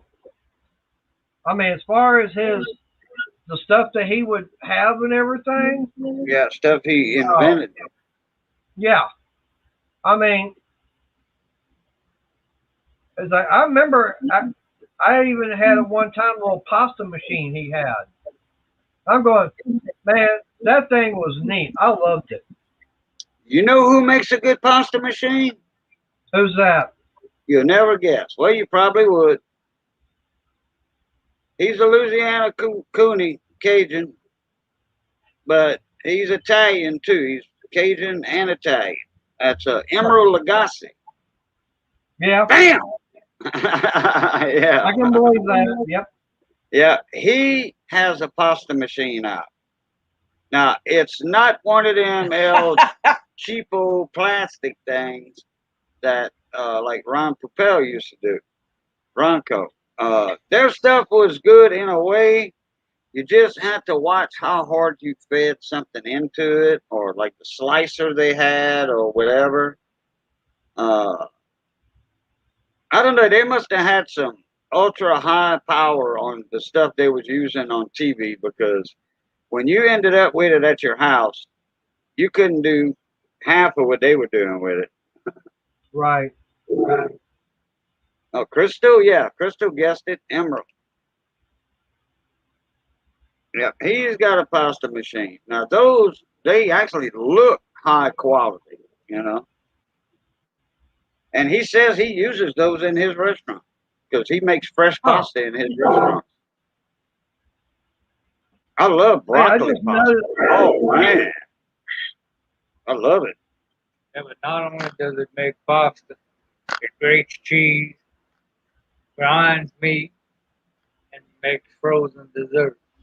Yeah, yeah, they got the other little attachments to it. No, he's Portuguese. Portuguese. He's French and Italian. Well, Portugal is right there by Spain and Italy. Mm. I don't know if he's from Portugal at all, but I know he's a Cooney. One of my friends, Yep. Basil, wife, There it is. he got rid of her because he was working and he sent her money and she wasn't paying the house note. And he almost lost his house. Wow. What she was doing with the money? Spending it, I guess. I don't know. He got rid of her. Mm. He got a good wife now. I got a buddy of mine who got a Philippine. Hey, who hadn't hit the thumbs up?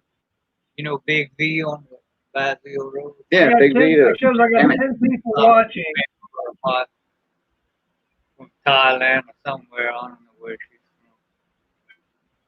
Wow. I know I did when I believe joined that. it. Let me check. I know I did. Let me make sure.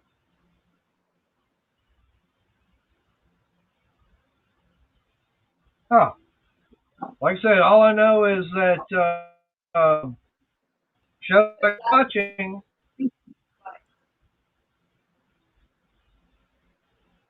You hit the like button, Missy.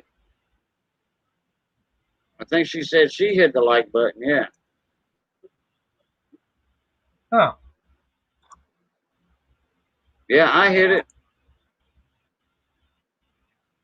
it. 10 watching and 8 thumbs up. Wow. I know that I had more than 10 at one time. Man, we had about 35 or 40 last night in the live. I guess I'm at. Yep. We I had guess a I'm gonna have bunch to of start us. being like Brandon. It's like, hit that like button, hit that subscribe button. Yeah, but he's only telling 3 people that. You know, when he Yeah. first comes up. Well, actually, no, he waits about 5 minutes to say that, so they got more than 3 people. But man, we must have had 40 Yeah. people in the live stream last night. After the Three Stooges went off, I got on. We had a crew and a crowd. Paula Bloom got up there. Let's see, Brian's World, naturally. Brian's World and Mechanic, he was there. Oh, I need to send him an email. I bet you he'll come in. And Paula, Ed, Hector, a buddy of mine that's a big avid coin collector, and him and Right. Ed, the old tech guy, know each other. And so, anyway, Hector had a question for Ed. Hey, I got a laptop that my granddaughter, she's 2 years old, she got on, she hit a couple of buttons or something, man. Now my laptop won't work. So Ed brought him through the steps, and guess what? 20 minutes later, he had a working laptop. Good. And it was all because of just about the Hotmail Outlook with our MSN, Microsoft, Right. the password. He had to, he had all that data on there he did not want to get rid of. So, oh, Eleanor was there last night. Uh-oh. There's Ed. Wow, I Hey, talked guys. him Hey, guys. It's up. Ed, the old tech guy. Yeah, you did, Ed. Throw that link in there for him. I will. There it is. There it is. Let me get Brian up in here. You So got it up? all said, Yeah.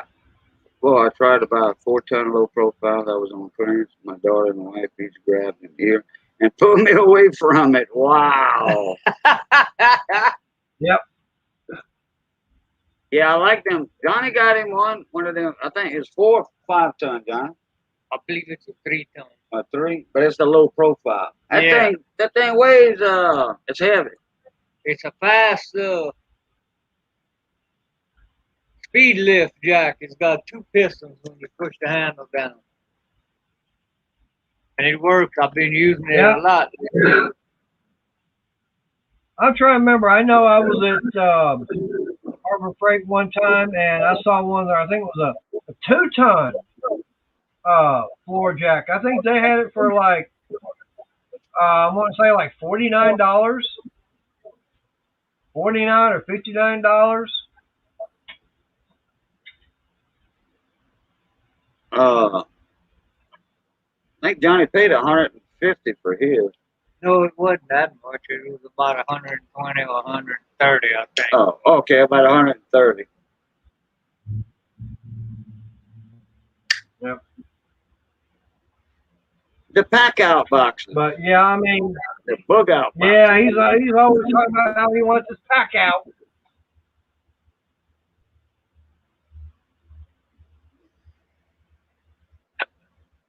But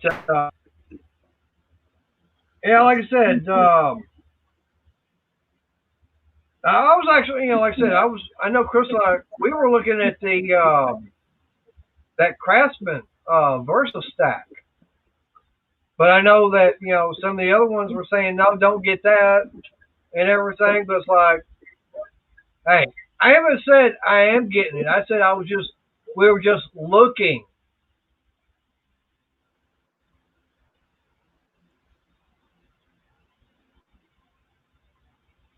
Yeah. And Cage, I tell you, one thing that was real funny last night on Ed's live stream. And, he was showing that that crescent wrench. It was heavy, Tui and everything. I'm going, oh, it's either a Makita or a Milwaukee or maybe a Honda. Yeah. And I don't even think he even saw that.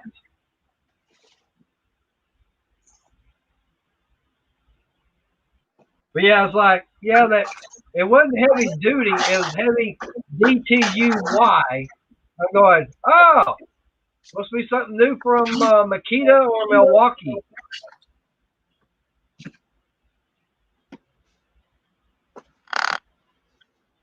Jeremy, don't bring that up. He gets that big head when someone mentions that, and you'll never get him to shut up. He'll go on and on and on for about 10 episodes. Get rid of that big old wallet. You think that's big? Oh yeah. Well, no, mine's big. Yours is thick. You need one of them cowboy wallets, Johnny. Johnny's got a wallet that's 3 inches thick. All that money he got in there.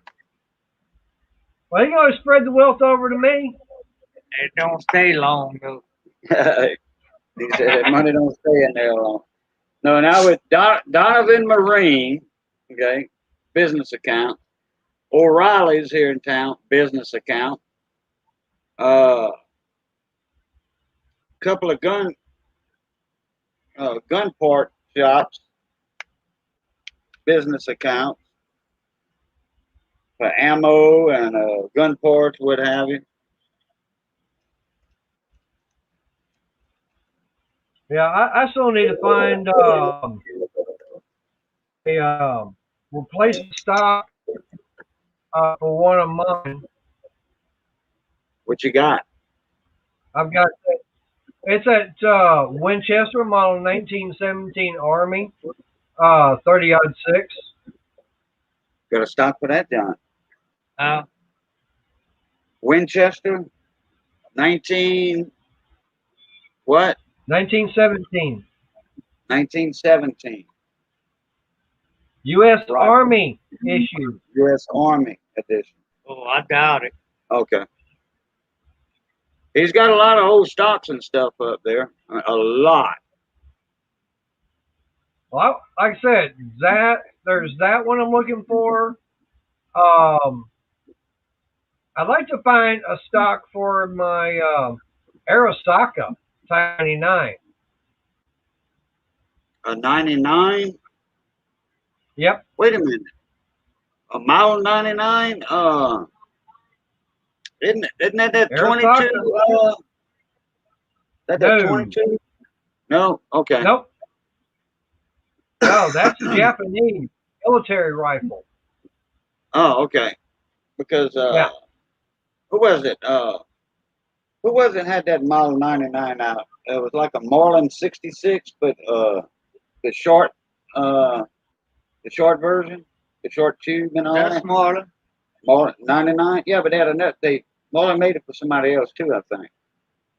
Was it Mossberg or? Yeah, it was another name. No, they made them for different companies like Sears. And yeah, it was a Sears. Yeah, it was a Sears, I think. Yeah, it wasn't a Tasco. Sears. Model 99. Yeah, they called it a Model 99 M1 because it looked just like an M1 carbine. Yeah. But it was they had a Model 99. It was a 22. Yeah. Marlin made it. Marlin made it for Sears. Sears and Roebuck company. Yeah. I remember I used to buy guns and kits, just like black powder kits for pistols from Otasco. I don't know if y'all had Otascos over there at one time. We had one here. Yep, we had them. We had one in Alabama. It was walking into. I was gonna say, I remember walking into Western Auto, and you can walk in there and you can find a. It said Western Auto and everything on it, but it was basically a Winchester with their name on there. Yeah, I had a 410 bolt action from Western Auto. It was it had the brand name on it. It wasn't Western Auto brand. It was another brand. It had to be Stevens, could have been a Savage or Savage Arm. Savage by Stevens. Or Stevens. Yeah, Stevens. Yeah. Which is right now I've got I was gonna say I've got a double barrel side by side double trigger 410, but it says on there Savage by Stevens. Mm-hmm. Yeah. Richard Ordwin, And I a picked friend that of up ours, at my he local. has a 410 double barrel.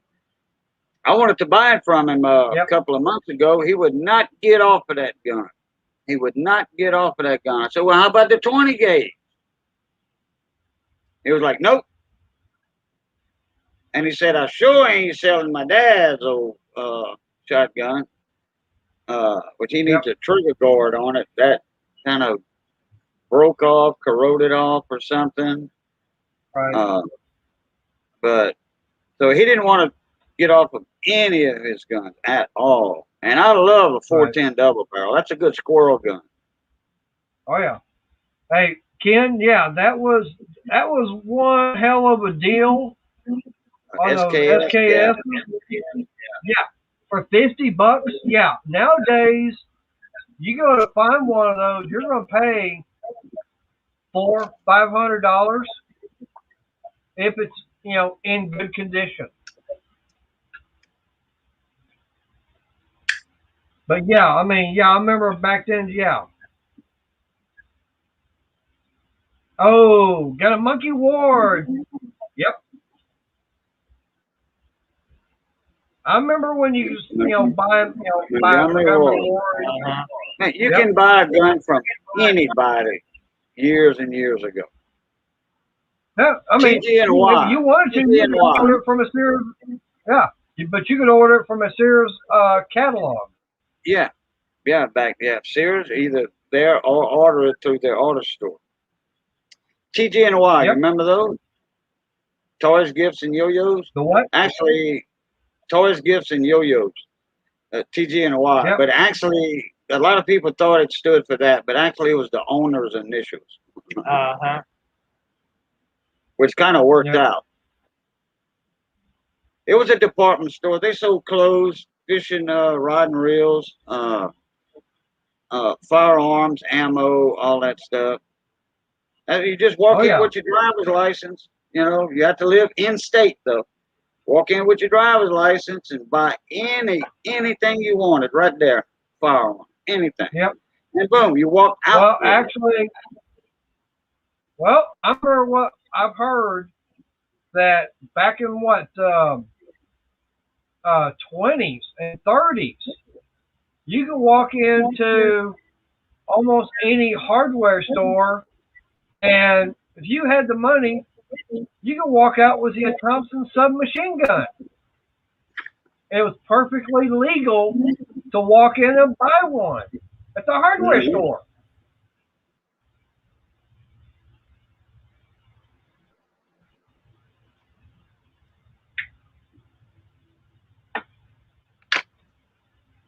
Oh yeah, I used to get at Tasco. I used to get my my black powder pistol. They were kits.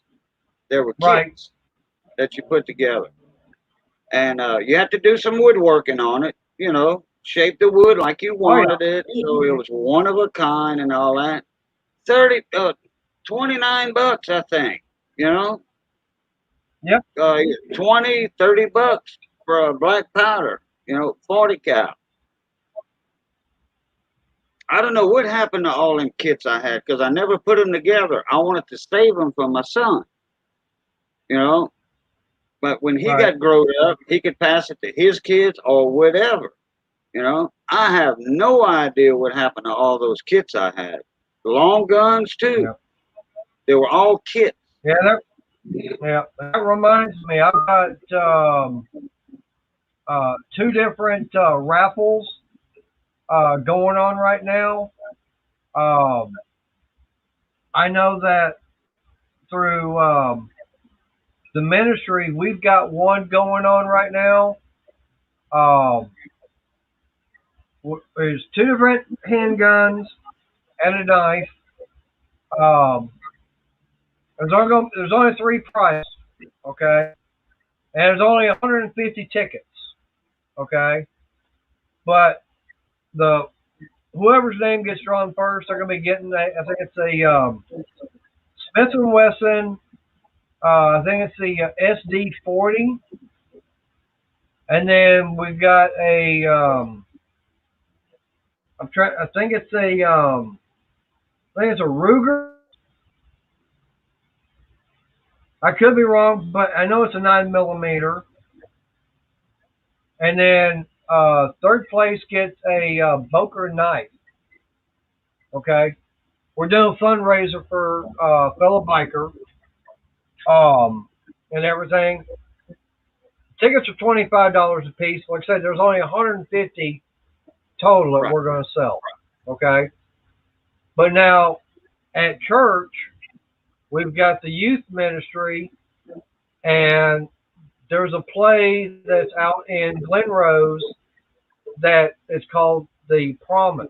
Okay, it's about the life of Christ and everything, and what the promise that was given to us. Okay, it's about a 2.5 hour long play. So right now they're doing a raffle um, to be able to raise the money to make the trip out there, because like I said, 2.5 hour play starts at 8 o'clock, so it's going to be over about 10:30, 11 o'clock. So we're looking at getting hotel rooms for the night. Even though Glen Rose is about an hour and a half or so away, trying to leave at 11 o'clock at night is not good, especially on a motorcycle. So I know they're doing that. I know they've got, I think it's a Bird single shot 12 gauge. And I know those are $3 a piece, or 4 of them for $10. But there's only 250 tickets.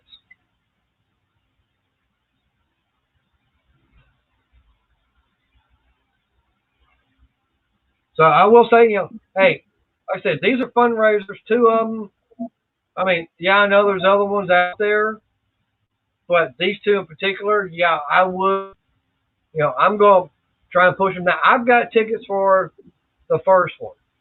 Okay, so if anybody out here on the channel is watching, hey, if you're interested in getting, I don't care if you just want one. Like they say, one is all it takes.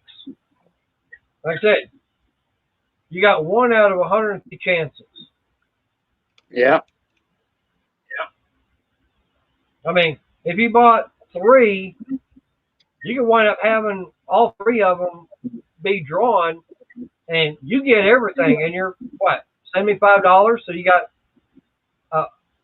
the Smith & Wesson 40. Like I said, I think it's the Ruger 9mm and the Boker knife. Yeah.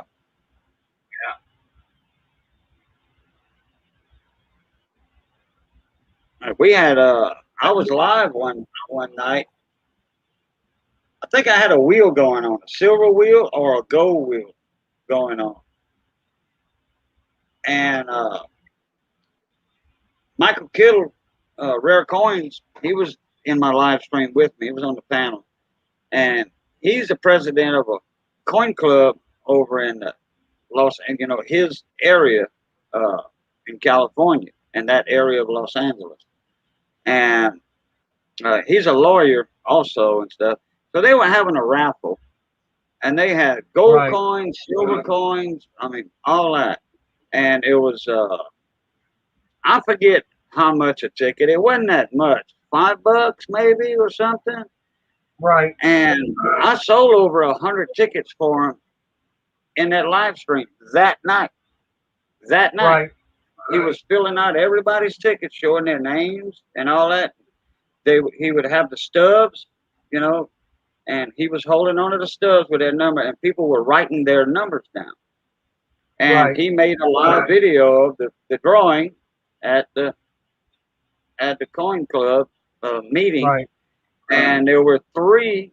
They had many prizes though. It was like 15 winners altogether. We had 3 from the ticket sales I sold for him. They had 3 of the YouTube coin community that lived out of state, so he just mailed them their gold coins and silver coins. Yeah. Well, I know that for me, I mentioned it, on one of the live streams for Den of Tools, Hey, Jeff, he hit me up. He said he wants one. This was for we were doing a fundraiser for a couple of families that we were buying presents and everything for the kids a couple years ago. And yeah, I mean, I think it was I don't remember what kind of, it was a lever action 22 Lawman. I think it was the Winchester Lawman edition. And I mean, he wound up buying a ticket from me, and that's exactly what I wound up doing. I filled it out with his name and phone number, and I wound up holding it to. I took a picture of both of them. I sent it to him. So, like I say, that's, hey, Mason, but that's the thing, anybody wants a ticket, like I said, you got them for the youth group at church. $10 gets you 4 chances out of 250. And then, like I said, the one through the ministry, now I've got those tickets. I've got 10 of them right now. The other ones I could have to go get, but I would go get them. So if anybody does want one, hey, I'll put your name. All you gotta do is send me your name, address, or contact phone number, and send the money. I mean, I know we got through PayPal. It's like, okay, if anybody wants a ticket for either one, it don't matter. Okay, I know we got the PayPal set up. I get with, just get with me. It's like, okay, you send the money, boom, you've got a ticket, and I'll send, whoever wants one, I'll take a picture of it. I'll send it to you, either by email or I'll send it to you via text, however you want. All right, Mason. Yeah. Oh, I know about the data. Scott used 65 gigs in less than a month. Yeah. Hey, when is the drawing taking place? On those, it's whenever we get all the tickets sold. Oh, okay. Okay. You got $25 a ticket. You got what? What's the other prices for the other ones? For now the other one, that's the one through the youth group. Okay, that's the youth group at church. Okay. Yeah. What's the price on those tickets? Those are they're $3 a piece, or 4 tickets for $10. Four tickets for 10. Okay, that'll work. Yep. Next month, Johnny. You want a couple of chances and for that 22 lever action? Want a couple of chances on that raffle ticket? No. Huh? Wait, Gauge. what? No, it's a Mossberg single shot 12 gauge. Oh, single shot 12 gauge. Yeah. Okay, which one is the 22 lever action? No, that's for Oh, what no, we've that was done. an example. Somebody won that already. Okay, gotcha. Right, Gotcha. and, Okay. and we had the drawing at church and everything, and I recorded all that, and Yeah, correct. that video is correct. actually out there on my live on one of Okay, so on the this is video for a here on single my shot. channel. A single shot. 12 gauge. Yeah, single shot 12 gauge. Okay, $3 a ticket, Johnny, or 4 for 10. 4 for $10. I'm gonna do that on the 1st or the 2nd. I'm gonna send him the paper. I want 4 tickets, so I'm gonna send him that. If you want to jump in on it, hey, you might win a shotgun. I might get a couple of tickets. All right, yeah. So we'll talk about it next week. All right, that'll work. Yeah, because I mean, now those tickets there I don't have, but yeah, but I do next have week you'll one. have them. Yeah. Right, but like I said, if anybody on here is interested in either one, I'll do that. hey, I'll help out the youth group. $10. Hey, Yeah, that ain't gonna break me. Right. Like I say, it's the youth group at church. Like I said, we're trying to raise the funds because we're looking at going in October for everything because they do the play in September and in October. The only thing is in September they only do it on Fridays. Okay, so it's a little difficult for us as a group to make the trip out there on a Friday. So we're looking at going out on a Saturday. That way we leave early. We get down there, get to the hotel room, and then we get out to the little amphitheater. And I mean, they even have a moat and everything out in front with actually little boats and everything going through it. Mm. And I do know that there's videos of it out there on YouTube. I mean, you can, all it is called The Promise at Glen Rose. So if someone was to look for it that way, like I said, but that's what we're trying to raise the money for to get the kids and everything to Right. be able to go to it. Now, Cajun, you already know how to get a hold of me. Oh yeah. Yeah. I'll just send you that in a PayPal, or I'll just pay you Right. the cash. One of the two. But what I'm going to do is I'm going to put my email address in here. Um,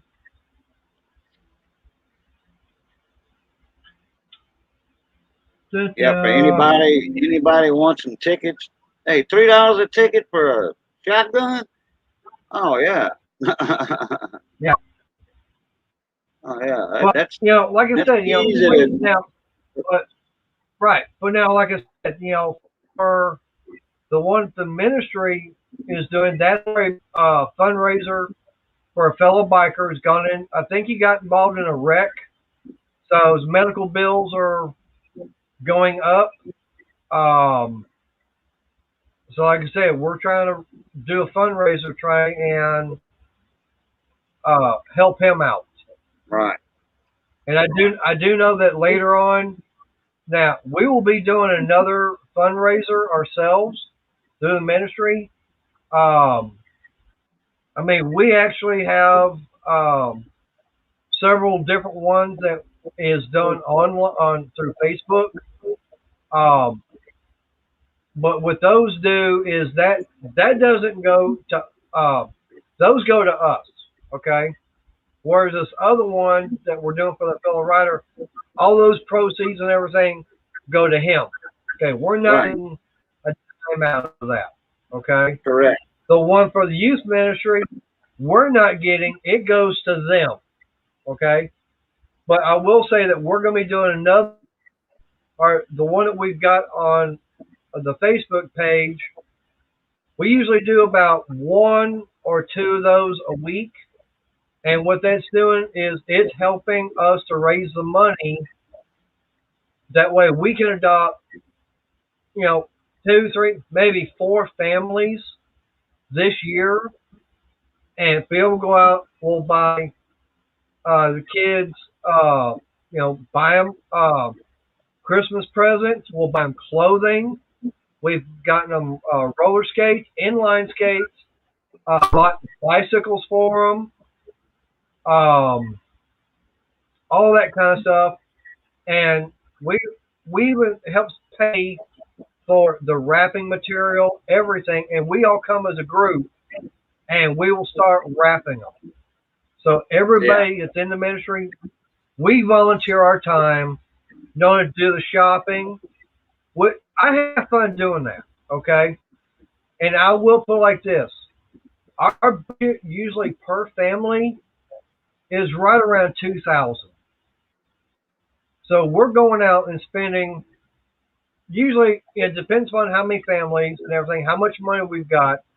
But we will usually spend between 1,500 and 2,000 per family, and that's usually about 3, 4 kids. Right. So, but like I said, that's something that us as a ministry. I mean, we are doing it, for not only through our church, but I know we're getting some help from the Cowboy Church. But like I said, it's something that we do. I mean, we will actually have a benefit party where people will do things and everything, and we go to one of the little halls around, pick one. And it's like we'll say, hey, we need to do something on such and such a date. Does anybody pick that date?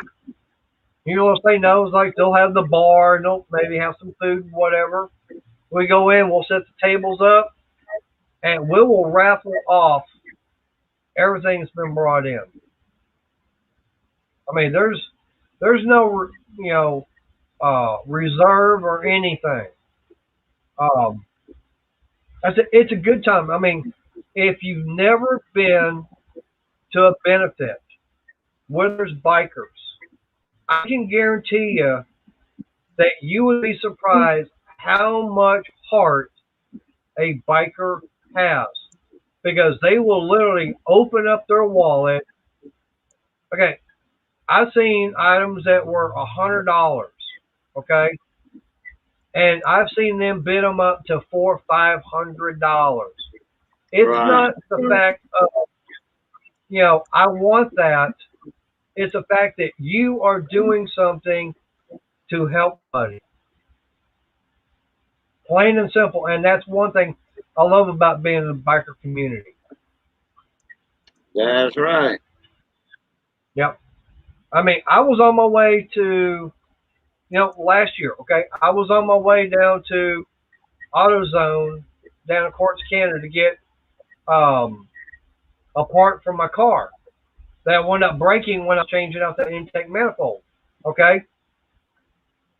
I had no problems going down there, and I came up on a red light on downshift, and the connector for my shifter and everything had come loose. So I'm off to the side of the road trying to figure out how to get this thing to get back together. I had a fellow biker, never met him. He was going north, I'm going south. He goes a UE, comes over, and next thing I know, he's following me over to AutoZone and making sure that I get there, I get home. He said, hey, call me when you get home. I called him. He said, okay, good. That's what I love about, another thing I love about being in the biker community. Whenever I go out with the brothers and everything from the ministry, we go out to an event, we're all going in a group, okay? But it's like they're all saying, hey, let's be made at home safe. Because we're always looking out for each other. That's right. I'll tell you what, Scott's been talking about something the last few minutes also. Talking about tools. If somebody, I don't know if he just said, it makes me sick that some certain companies are so expensive and the cheap stuff is just cheap. I like to see a quality tool that will last and be affordable to everybody. There are quality tools out there, but they just don't have the prestige as being the best, as in Snap-on. Snap-on knowing to have the best tools, yeah, well, that's in different people's opinions there, I like Snap-on. I had a couple of Snap-on tools in my hands today at the big shop. Went over there to Johnny's, and he was working on his boat. We checked out another outboard motor, and the harness is bad on it, going bad somewhere. And what's up, Eleanor? So, Evening, guys. Yeah, Snap-on makes good tools, but they're so costly.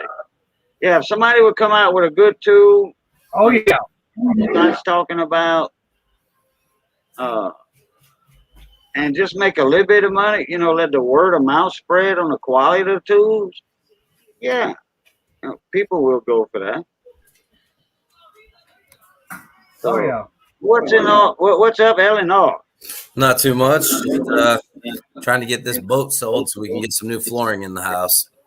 What kind of power you got on the back of it? It's a 25 horsepower Evinrude E-Tech. Two-stroke? Technically, it is a two-stroke, so it mixes the oil from a can inside the motor. So it doesn't mix in the gasoline, but they say it's as equivalent to the performance of a four-stroke. Yeah, well, I like two-strokes anyway. Yep. I was born and raised with them, and now I like four-strokes. Don't get me wrong; they're quiet. You know, they're real quiet. Like say, if you're trying to sneak up past a game warden somewhere or something at night, you know, yeah, I like the four-stroke. They quiet. Yeah, they ain't gonna hear you coming from a mile away. What you want for that? Means, hey, if you got a two-stroke, that just means you ain't got a good enough muffler. I'm asking $2,500 for it. 25, and that's a 17-foot Carolina skiff. Yes, That's a nice. I love a Carolina skiff. How wide is it? You got a 5-foot bottom? It's about 5.5 feet wide. It's just a little open console tiller model motor. Right. Oh, you have a steering wheel on it? No, it's tiller. Oh, okay. All right. So you just got the jump seat in the back now. Yep. Or no, wait, no, you don't have a seat. You just got something there just to a bench. sit on. Yeah. Okay.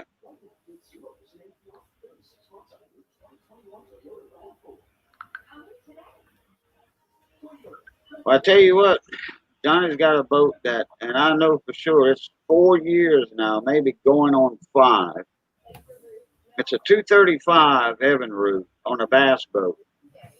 I think the guy owes the shop 18 or 1900.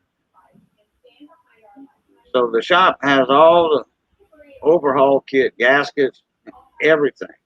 The guy never come picked it up yet. It's been ready for that long. 4 going on 5 years. Evening, Brandon. Hey, sweetie, see what you said? Now I got one of them lurking trolls.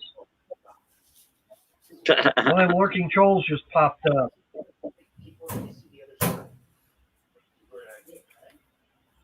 What's up, Brandon? Well, my email is public. It's in my videos, in my description box, and all that. So I don't worry about that. You know, they can spam me all they want. That's where it goes, spam, and it gets deleted automatically. Yep. Yeah. Welcome back, Brandon. When you were live and everything, I didn't see it until I woke up this morning. Yeah. Who, me? Me? Yeah. Oh, yeah. I went live right after. Yeah, you. Ed, and me and Ed and Dale got through. I didn't even. I signed off, and it was just still Dale and Ed on there. I jumped up right after you left. Ed sent me an email with the link in it. And I took Jehu's place. Hey, I wound up. Right. I'll play this for me. I shut everything down. I put the laptop and everything up. I went inside and I started sawing some logs. And actually, I did send you a link when I went live. I sent you a link. Brian Worrells and Mechanic. Him a link. Oh, Ed. Right. By the way, Ed, thank you very much for what you did for Hector last night. And I know we said it last night, but thank you again. And I know my eyes were very heavy last night. Yep. Yep, fixed a computer problem. Right. Sure did. Somebody came in and said, oh, it's a virus. It's a virus. No. It was just a password. A 2-year-old kid got on an open laptop and started pressing buttons and got him in airplane mode, knocked the Wi-Fi cord out of whack or something. So Ed got him back. Right. Ed, Hey Ed, you want to pop on there for a little bit? Crystal said that was a loud saw last night, sawing them logs. Yeah, I put the link up there earlier for Ed and whoever else, Brandon wanted to show up. Occasionally, I was going to try to come up on yours last night, but my wife was watching the Olympics and she was snoring in on the couch. So I just stayed in the chat panel.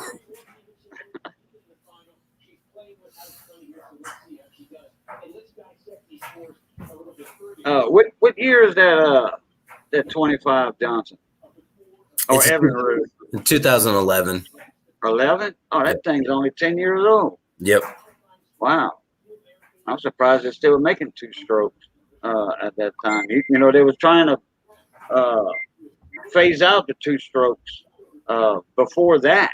You know, I think it was like 20 years ago they were trying to phase out all two strokes and force strokes down everybody's throat. Yeah, that was E-Tech's way of getting around it, Evinrude. Because, like I said, it's a two-stroke, but it runs with the efficiency of a four-stroke. So they were able to do it for a while till they ended up going bankrupt this past year. So you do actually have 25 horsepower at the prop. Yes. Yeah, it's not like the old 70s models where it was 25 at the top, and then you got like 21 or 22 at the prop. Yeah, with the E-Tech line, they claim that the 25 horsepower is equivalent to like a Yamaha or one of the Mercury 35 horsepowers. Right, right. I don't know how true that is. People either love the Evinrude or they hate it with a passion. There's no. I love OMC, you know, but I remember the E-Tech, the big V6 E-Techs had that call pack and all that, everything. It was just more to go wrong with it. Yep. You know, more to go wrong with those big V6 outboards and then big V4. Have a good night, Crystal. Outboards back then. That way, you know, if you went like 100, 150 miles out in the Gulf, you know, you better have a kicker somewhere or have double trouble on the back, you know. Yep. Two 150s on the back or, you know, or two 200s on the back, double trouble. Because you get out there in some squall line or something and your engine goes out and you're not tied up to a platform or something, a satellite well, you're just about screwed. Yes. Screwed, glued, and tattooed. I've been out in the Gulf. I've been a 100-ton licensed Coast Guard captain running 100-foot crew boats and smaller crew boats out there for quite some time. Oh, yeah. I know how that Gulf can get. I know how Vermilion Bay can get. All right. For an 8-foot deep bay, Ed's still listening. You get 6-foot seas in it. Right. Right. All right. Ed, this is the reason I was wanting you up on panel. Hopefully, and yes, Brandon, I saw that. I was going to get back with you on that. But Ed, okay. AMD Ryzen 5 4000 series processor. It's got 1 terabyte SSD, 12 gigs of RAM. Let's see, trying to find all the other specs and everything on it. It's a 6-core processor, is 3.7 gig. Let's see. I'm trying to find everything. Let's see. It's got 12 gig of memory, but it can be upgraded to 32. But here's the only thing. It's got an integrated graphics card. It's an AMD Radeon. Okay. All that right there.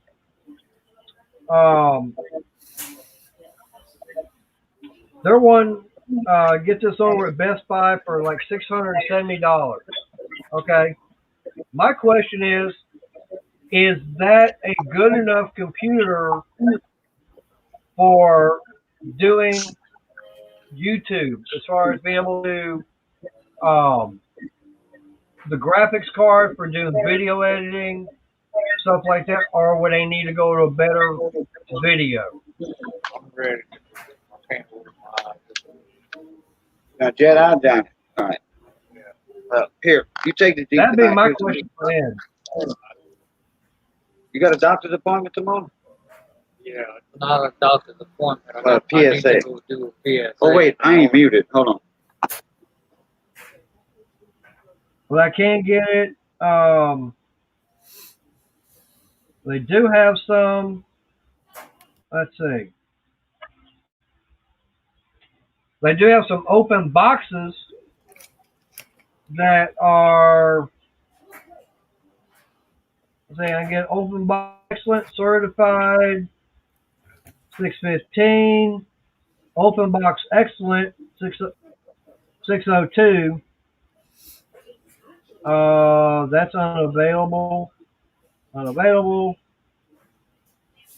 So that's yeah.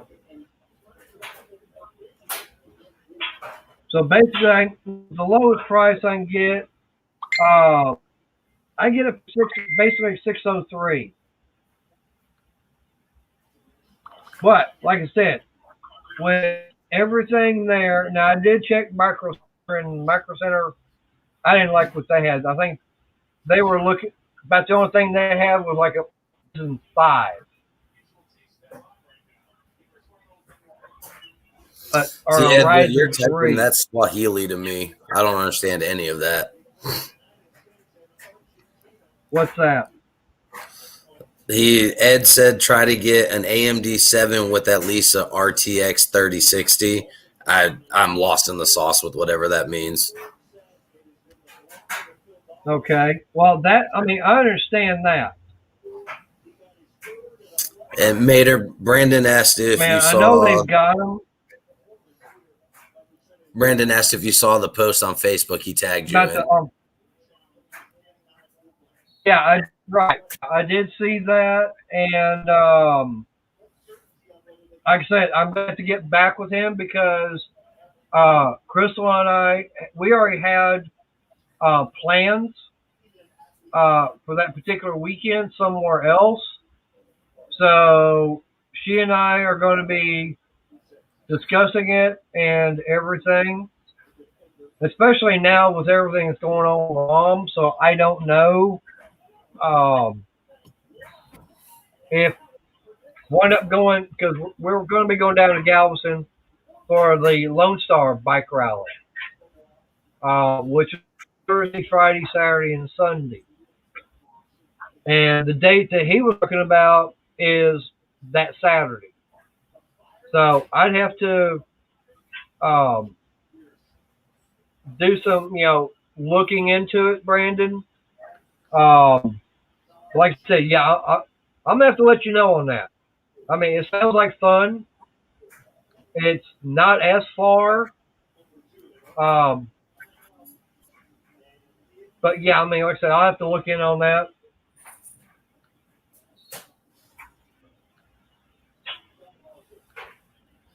All right, so he's saying at least with an RTX 3060.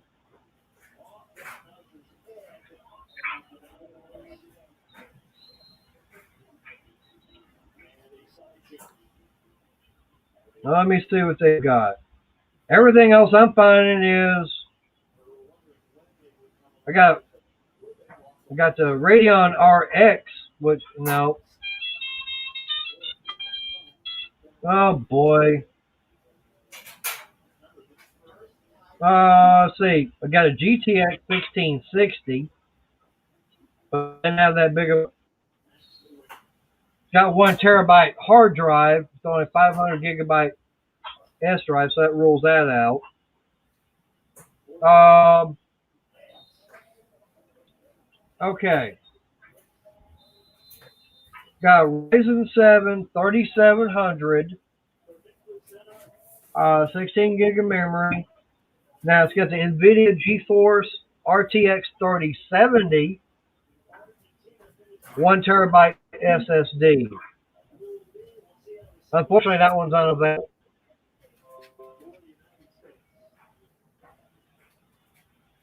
So, Yeah, nice.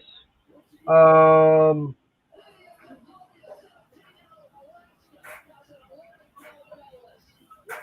that there's a Ryzen 7. Let me see what this one is. All right. Oh boy, as I talked to wanting to come up on panel. Hey, buddy, Ah, there he is. I came on my phone here, so I don't know how. There he is. I can't hear you. Can you hear me? Yes? Yep. No? Yeah. I can hear you. I don't know why I can't. I can barely hear you. I'm not. Yep. I'm using my phone, so I don't know why it's decided to not give me Put your the hair. sound to the. Hmm. Well, Hey Ed, how you doing? good. How are you? I'm Good fine. kid. Good kid. Look at that's Ellen, all right. right. How you doing, buddy? Good, sir. Uh, Yourself. all right. Johnny's leaving, so I just gave him the keys to my Jeep and said, "Here, take the Jeep tonight, and then go to your doctor's appointment and be drained tomorrow, and I'll call you when I need the Jeep." You know, me and Johnny's best friends. You know, so his truck's not out of commission, but he's working on his window, so he's got his interior panel on his driver's door. He's changing that regulator, window regulator in the door, changing that for his electric window. So just told him, go. You know, I had to go pick him up to come for supper. So I said, just take the Jeep tonight, take it home with you, go tend to your business tomorrow. I'll call you tomorrow afternoon. I'll go work on that pressure washer for that guy, rebuild the carburetor on it, and then we'll drag it over here, and I'm going to test it out on my house. Hey, Nice job. gotta do a test, man. Hey, when I work on zero turns, I cut my grass, I cut my neighbor's grass, and my other neighbor's grass. Heck yeah, You know, man. their backyard, not their front. I cut their backs. Hey, I gotta test the equipment out. Absolutely. So real quick, because I don't know how long I'm gonna stay on here because I can hear you, but it sounds real low, and that's on my side. It's my phone. I probably got to reboot my phone or something. So, Mater, you're talking about getting a PC from Best Buy. Always look at the open box, especially if it's a desktop, and especially if you're considering getting the extended warranty. Now, I'm not somebody that jumps for the extended warranty. I stay away from it, but in this instance, it's an open box, and because of the environment that you're going to put it in, which is your garage, I would absolutely consider you getting that extended warranty because your garage doesn't have it doesn't have cooling, it doesn't have heating. So when you have that environment, you have the potential for creating condensation that ruins computers. You also have the potential of creating extra heat, Right. which your computer is not going to handle well. So you get this extended warranty in case it burns up. Especially AMDs, they like to run a little warm. They're little ovens. They like that. So when you're talking about streaming, Okay. I mean your phone can stream pretty decent. I'm streaming right now, right? So that's you don't need a lot of power for streaming Right. on YouTube, but it is nice to have so that when you decide to pay that StreamYard payment monthly and you want to go up to 1080p, you can get yourself a video capture card and stream in beautiful 1080p, full 1080p, and it's going to look great. Right. You'll need a little more power for that. But when you talk about video editing, that's where things get very expensive and where you have to consider the future. The future of video editing is to edit in 4K. When you're talking about editing in 4K, you need a lot of horsepower. But let's say, Ed, I'm budget minded. I want to be careful about how much I spend. I'm going to edit in 1080p, and a lot of people tell me that, and then I get a call a year later, like, Ed, I want to start doing this, which I told you couldn't do with the system you were talking about. But if budget minded, here are the things I'm going to tell you to get. At least try to get yourself a PC with AMD 5 or AMD Ryzen 7, right? So an AMD Ryzen 5 or AMD Ryzen 7. But obviously the 7 is the one I would suggest. At the very least, Right. the RTX 1060 or 1070 just to start, and that PC will usually run you about $1,000. All right. Now, when you start talking about $1,500 to $2,000, and you could start talking about editing in 4K without sweating very much, you start talking about with AMD Ryzen 7 or an AMD Ryzen 9 with an RTX 3060 or an RTX 3090, between that range, right? I highly doubt you'll get a 3090, but Mater, you went from looking at a computer at $1,600 to now going to less than half that budget at $600. So take that into consideration. If you're going to do that, at Costco, they got these little Dells that got 2070s in them. So that's the graphics card. It's an NVIDIA graphics card model number. Go to Costco if you got a Costco near you. Right. I know you do by Dallas or Richardson. Get yourself one of those PCs that they have with the decent graphics card, and it's a Dell.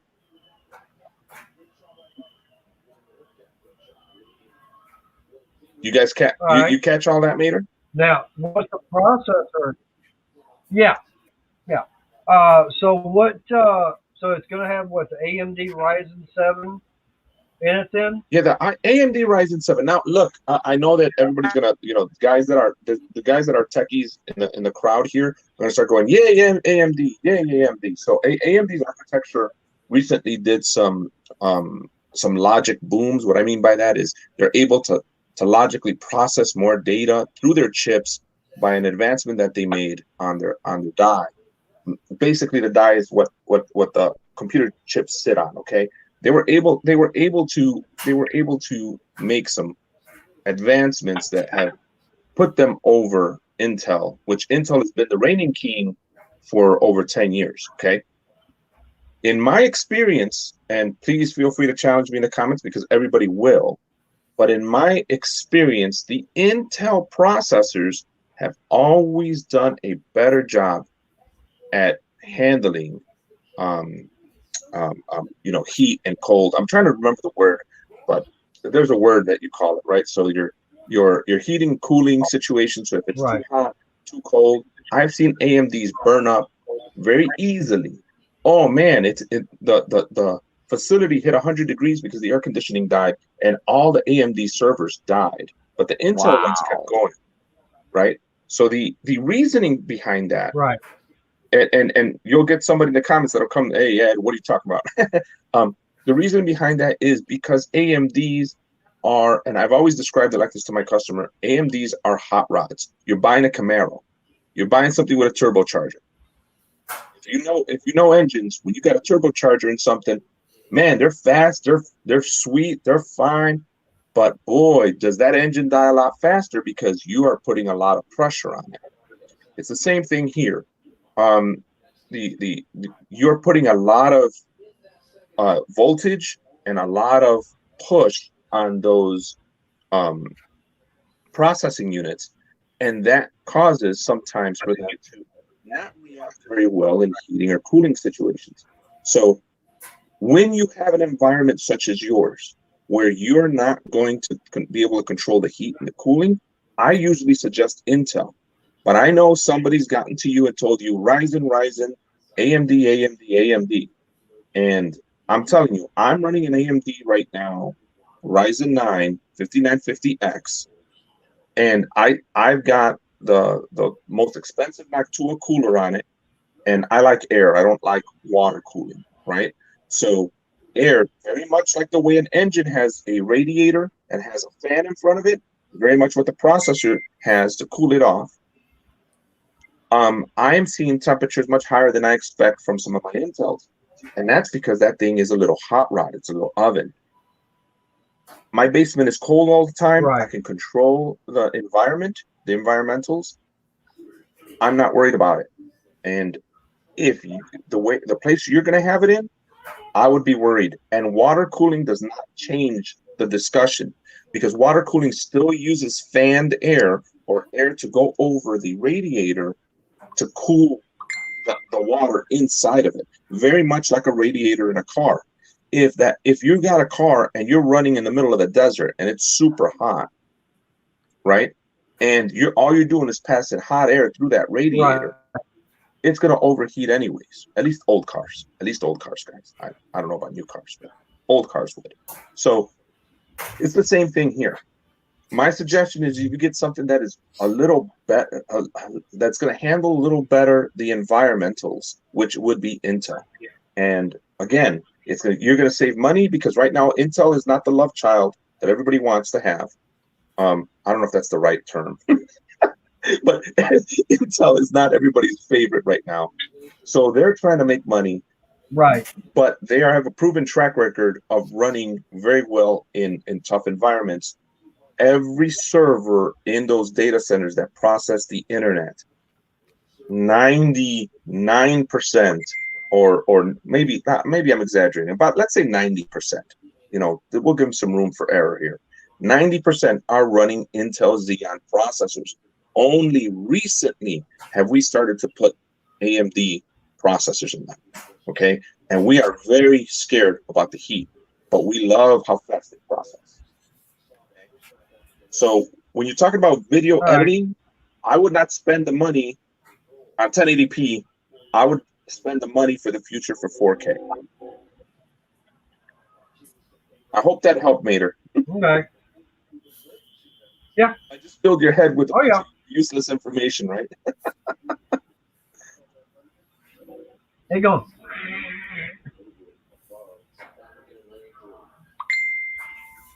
Yeah. Now my head's going. Your head's going, buddy? No, I have an Intel. I have an Intel Pentium Gold in my laptop. Intel Pentium Gold. What series? Do you have a number? It's on the box. The laptop's not but a year and a half old. This says Intel Pentium Gold. Well, I know I've got I think it's a dual core. Well, I know for me, I've got right. Well, my laptop that I'm using, it's a HP, and it's got the AMD processor in it. And now I don't remember what I don't remember what video graphics got or what the memory is or even how big. I know it's a SSD hard drive. But like I said, it's about 2 years old.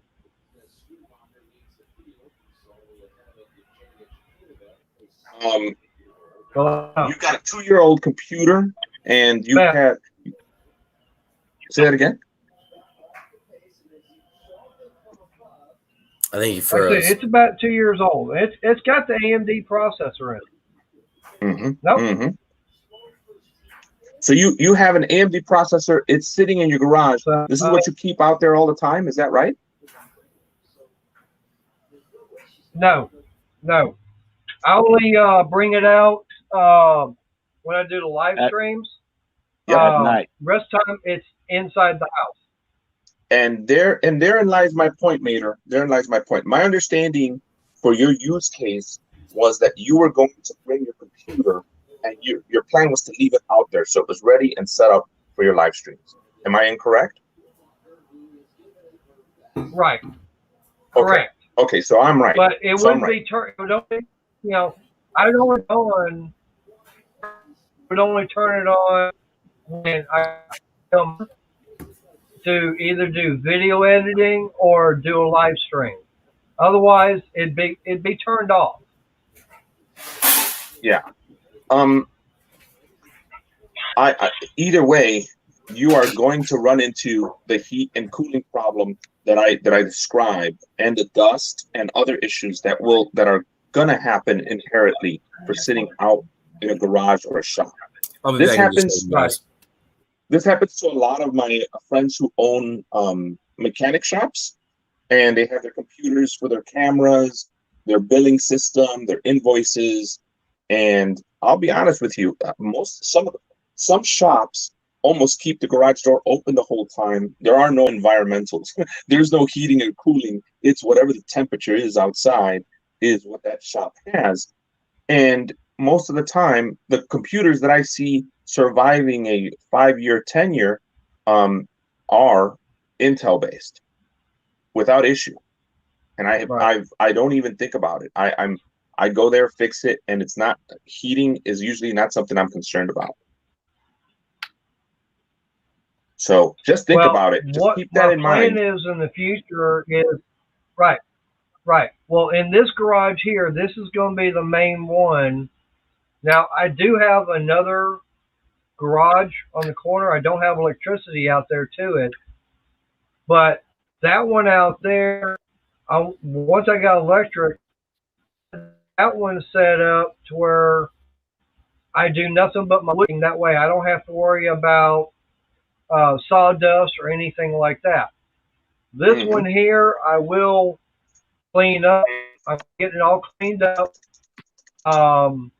I will be getting doors, made better. That way, it's more insulated. I'm going to be the ceiling, to have the heat come down, and everything. But this is one that, I'll bring stuff in and, work on it, where eventually, I'd say, two, hopefully, that time, it'll be more environmentally friendly, where I'll probably have an AC unit running, or, like wintertime, like that's why I want to close in the ceiling, and that way I can keep the heat and everything in here compared to it all going up to the top. Yeah, I would definitely consider the Costco Dell XPS 8940 for $1,600. That's got an 11th gen Intel processor, i7, 32 gigs of RAM, 1 terabyte of 7200 RPM SATA hard drive, right? So it is not an SSD, okay? But that is your data hard drive. It also comes with a 512 gig PCIe M.2 solid state drive. So the solid state drive, the M.2, is a lot faster in sending information back and forth from the motherboard than a regular SSD that goes in the 2.5 or 3.5 slot. So consider that, because this is coming with an M.2 slot. Some of the PCs that you're talking about are not, or they're only coming with one of them. This is coming with 2 drives. The 1 terabyte drive, as you make videos, you're going to want a place to sit them at. You don't want those sitting on your SSD. It comes with an RTX 3060 Ti, an 8 gig 3060 Ti, by the way. So that is that alone right there is pretty good. This is a pretty decent computer. Obviously, it comes with all the great things like Bluetooth. I think it may come with Wi-Fi. Yep, Wi-Fi 6. I would really be putting this on my list for consideration. I normally wouldn't suggest this computer, but since you can't have one built, or like I can't go to Dallas for you and build it, or you could wait till next time I visit. But due to COVID, I'm not traveling much. But that is a very good consideration right there. $1,600. The Dell XPS 8940 is, I mean, that's an awesome buy. I'll be honest with you. If you wanted to make a buck, you could buy this. You can buy this machine, take the graphics card out of it, sell it right now. You'll sell that RTX 3060 Ti. You'll sell that for, I don't know, $600-$700. And I mean, you won't have a graphics card. You better have a replacement. Wow. But hey, Brian's backstage, made it. Oh, Brian's backstage? Man, yes, I think I'm going to go on my regular computer and let me come back in, man. I'm going to go get my real stuff on. I know I'm supposed to be working, guys, so I'm going to work and be on the stream, okay? I'll be right back. Brandon, hang on. Wait for me. I'm going to come right back. What's up, everybody? What's up, Brian? Mon ami. What's cracking? How How's the y'all doing? weather in San Diego? Beautiful as always. Beautiful. It's like Yep. living the dream. The dream. There you go. Yep. Of That's course, like now it. you would have to be coming in right when I'm about ready to start shutting this down too. Oh, okay. Well, I was I gonna was try to on shut it down at 10, but that don't ever work. another chat. So Heck, I'll go live. But I'm going to go live on this one. Boo Yeah. Lucat, not Cajun. all right. Well, send me the link. Yeah. Oh, I will. Yeah. But no, it's just the fact, for me, it's already after 10 o'clock, and 6:30 it rolls around early in the morning. Yes, it does. It usually takes Yes, me it does. about 30 to 45 minutes to wind down before that way I can go to sleep. Yeah. Because I still got, I got to unplug my laptop, take it inside, shut the garage down, and then get all set up inside the house. No. All right. Well, I'm going to make sure that I But I subscribe to your appreciate you channel. popping in. Well, I'm going to make sure I subscribe to your channel here. I thought you already were, Brian. All right. No, I am now, though. Oh, okay. All right. I am now. Sounds Yeah, good. I'm- All right. I'm- Cajun, send me the link. And I'm trying to get him up there. I'm trying. All right. Oh yeah. But Mater, you have yourself a good night. Brian, and Eleanor, he already knows. In fact, is on my channel. I talk, we're going to talk about anything and everything. It's Well, not, I said before, it's not just about small engines or coins or, tools. It's going to be, anything and ever. I mean, we're just talking about computers. Well, like I always tell people, I'm a jack of all trades and a master of only mechanics. Yeah. Well, I mean, I'll talk about car repairs too. I mean, I've got the video out there where I'd done the intake manifold on my little Dodge Caliber. I know I got that one little short video when I did the transmission service on it that I didn't know that there was that little oil filter that goes for the cooler, but you have to remove the battery, and the battery tray just didn't get to it. Yeah. Well, Mater's got to know how to work on cars. He drives Chryslers. Yeah. Hey, I will admit, I've had, and my parents have had, okay, but Chevrolet are product. Hell, my newest car is a 2004. I got plenty of parts for them. But I still, I still love my 99. I mean, my 99 7.3. So I'm 450,000 miles on the original transmission and the original engine. Oh, the 7.3 was the last good diesel motor Ford put out. It was.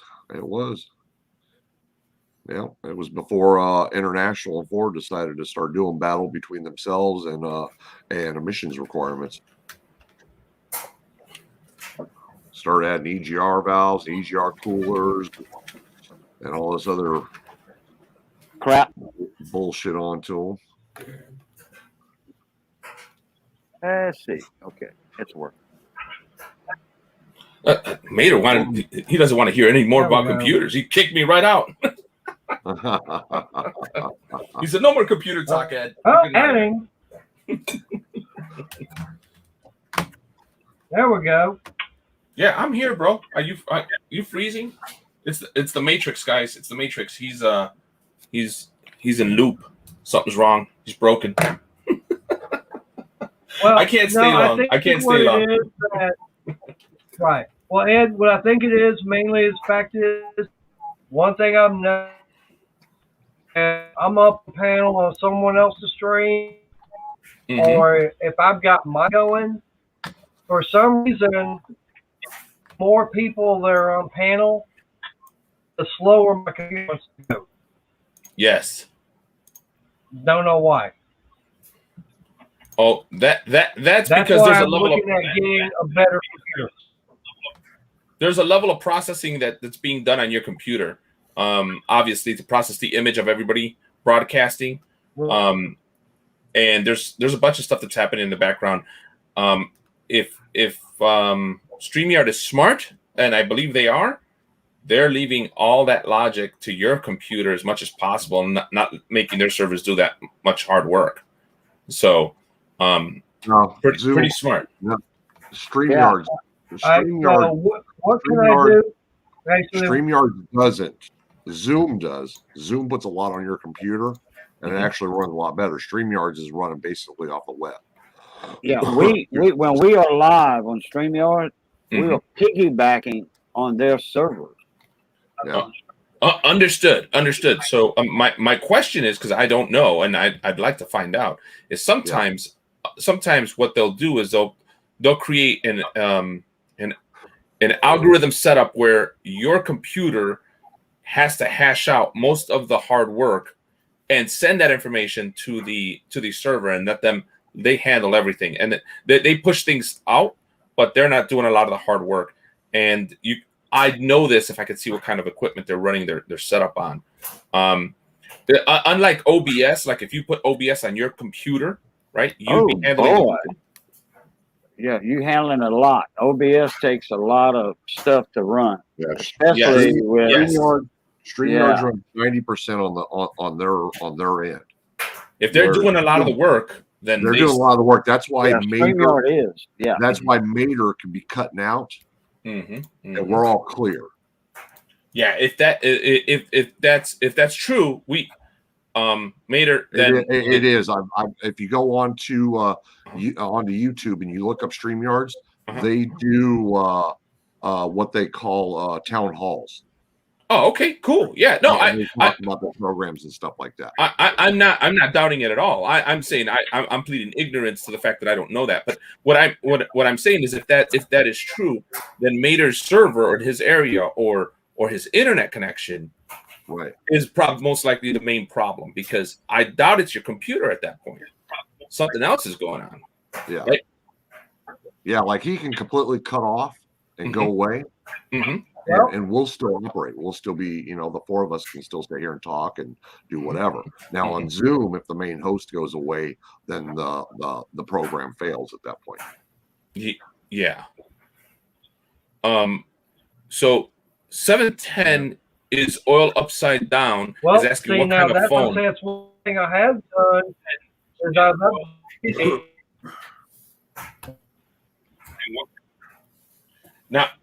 Now you guys know I'm not on the phone anymore. Ed, what I was going to say is, I upgraded.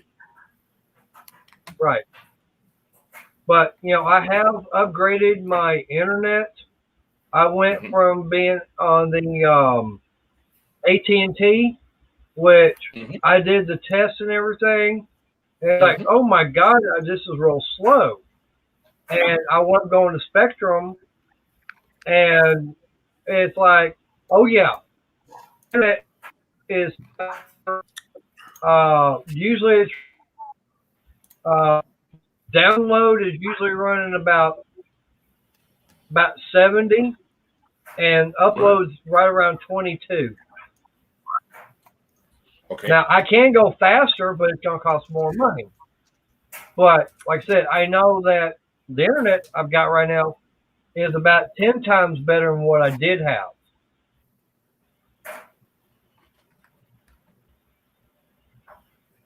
Yeah, maybe it's just in my process. Maybe I need to do it too now on the computer, the laptop itself.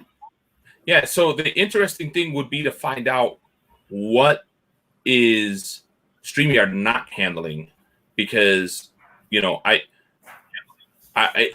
kind of hard to know, right? Is it obviously it's not handling the video that's coming in to your computer, and if I'm broadcasting in 1080p, maybe that's hurting your processor cycles. Maybe I don't know.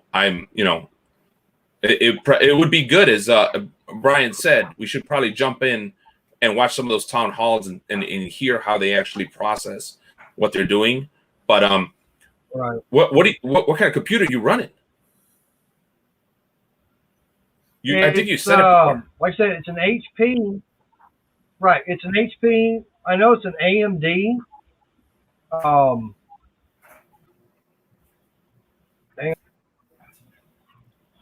gonna look on the, but I'm not gonna be able to see the screen.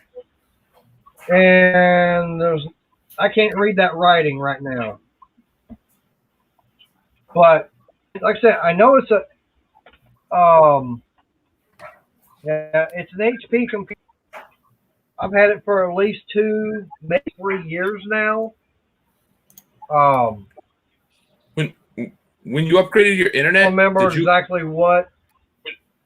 When you upgraded your internet, did you go ahead and did you change out your router, or are you using the provider's router?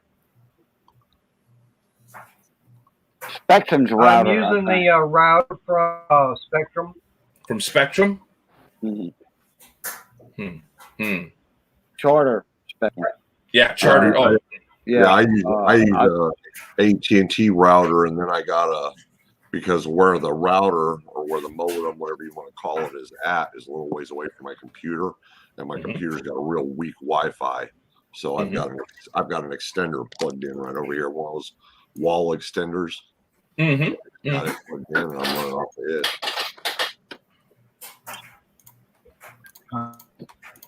Well, for me, I'm running a Cat 6 cable from the modem laptop. Oh, so you're not even. I can see a big difference even from that. You're hard lined into their modem.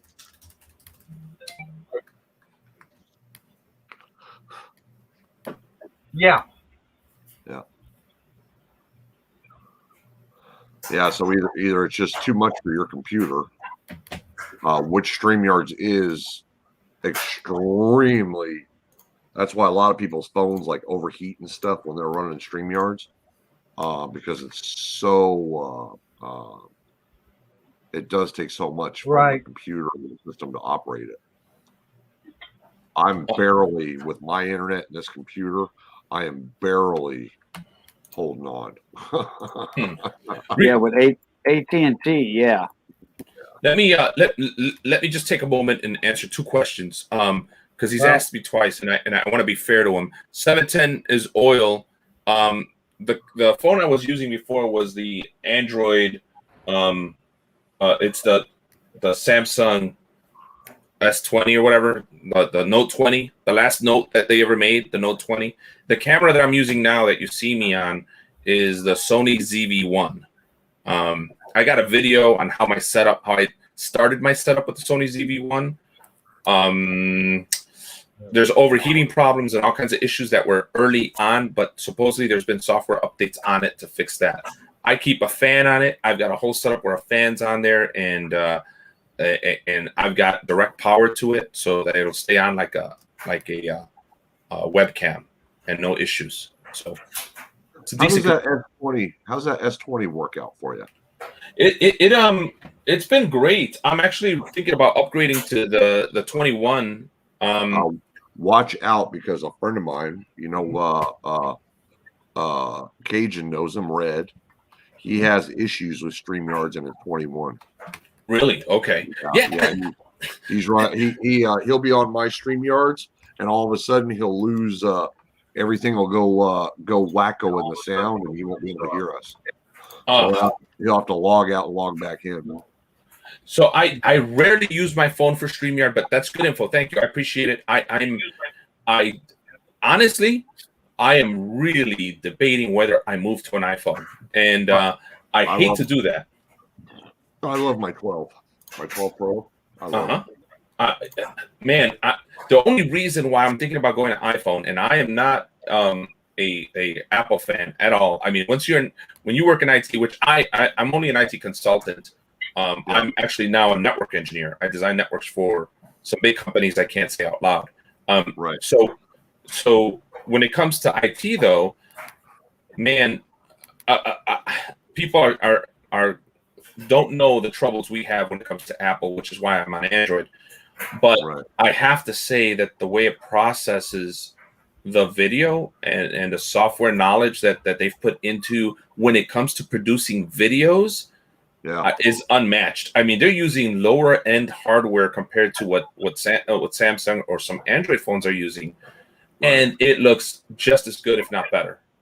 And that makes me mad because that's their software handling it. Right. It drives me nuts. I got to run, guys. My husband's waiting on me to go live. I sent everybody a link in here.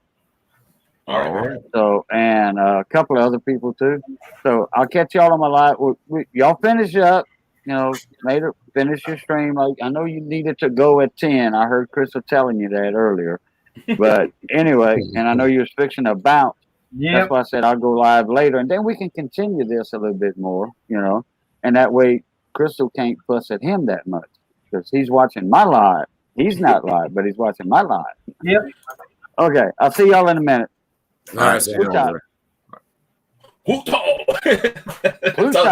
Huta! That sounds like such Brian, a Spanish me. Yep. All right, guys. I'll talk to you in a bit. Take care, guys. Take care, everybody. Yeah. All right. Appreciate you stopping in. But yeah, I mean, I might have to do a sync. Now, right now, those two guys, they bounced out. So everything seems to be a little bit faster. Yeah. So I didn't know if I had to go in. I might have to go in and tweak stuff on the settings and everything on the processor and everything. I don't know. No, but that would be something that, right, that's what I was going to say. One of these days when you get the time and I've got the time, it's like, try it. See if maybe something's one of the settings isn't correct. Yep. You got it, man.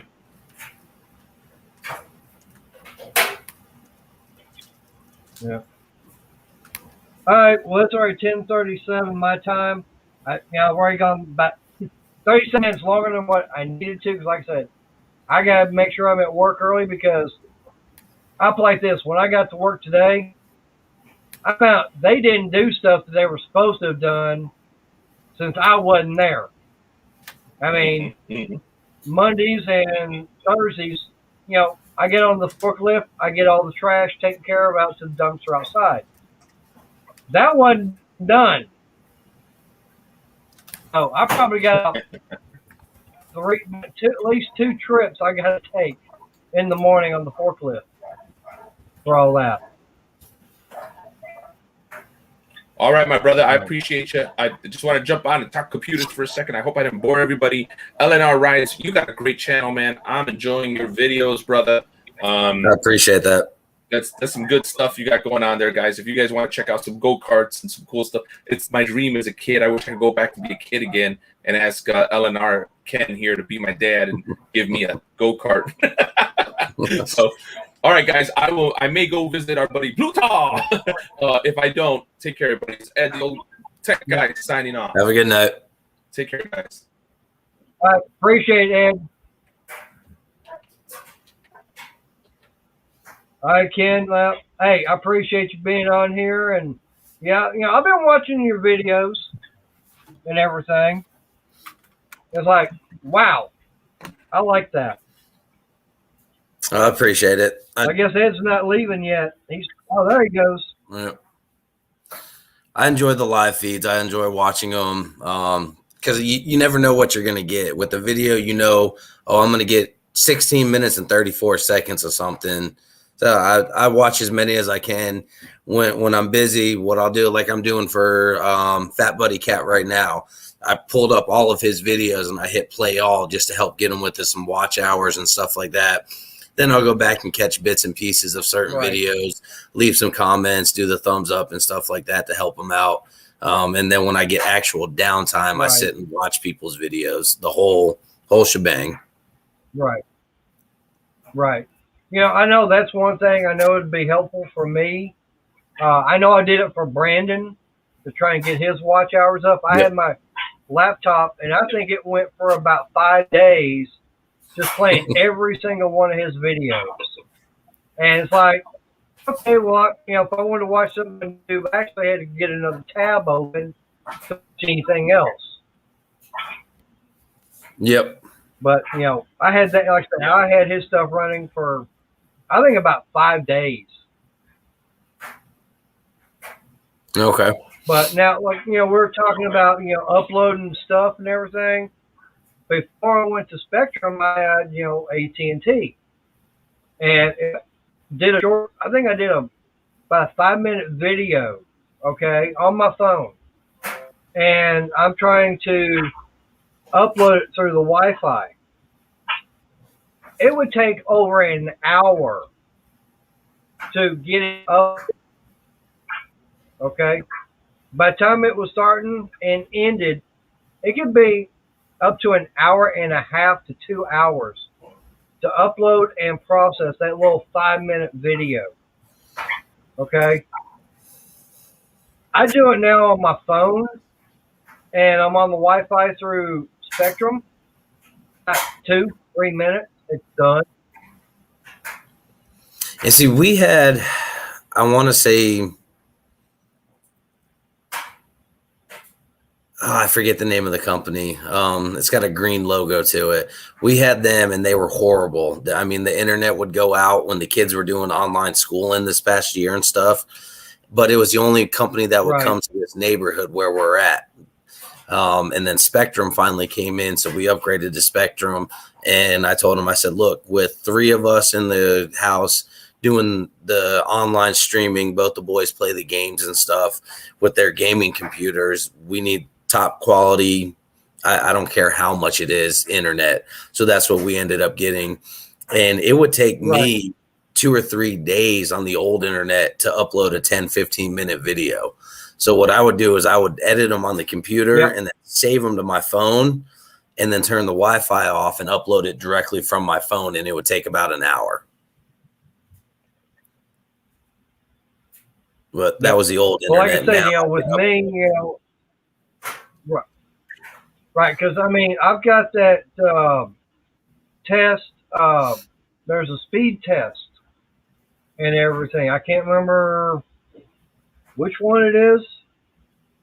But anyways, when the guy from Spectrum showed up, he was telling me about it, and I tested off the Wi-Fi using my phone for AT&T, and I think we were supposed to be at 40 down, and I think 16 up. And I checked on the phone, and I think I was getting maybe 15 down, but upload was 0.7. Wow. Yeah. And like I said, now with whoever, through Spectrum, download is usually somewhere between 60 and 70. Sometimes I've seen it pegging out like 160 as far as download. But upload speed, usually right around 22. And it's supposed to be at 20. But it's actually faster than what I'm paying for. Okay. Now, I could go for a faster one if I wanted to pay the extra money. But it's like, well, what they offer is like, hey, this is perfect.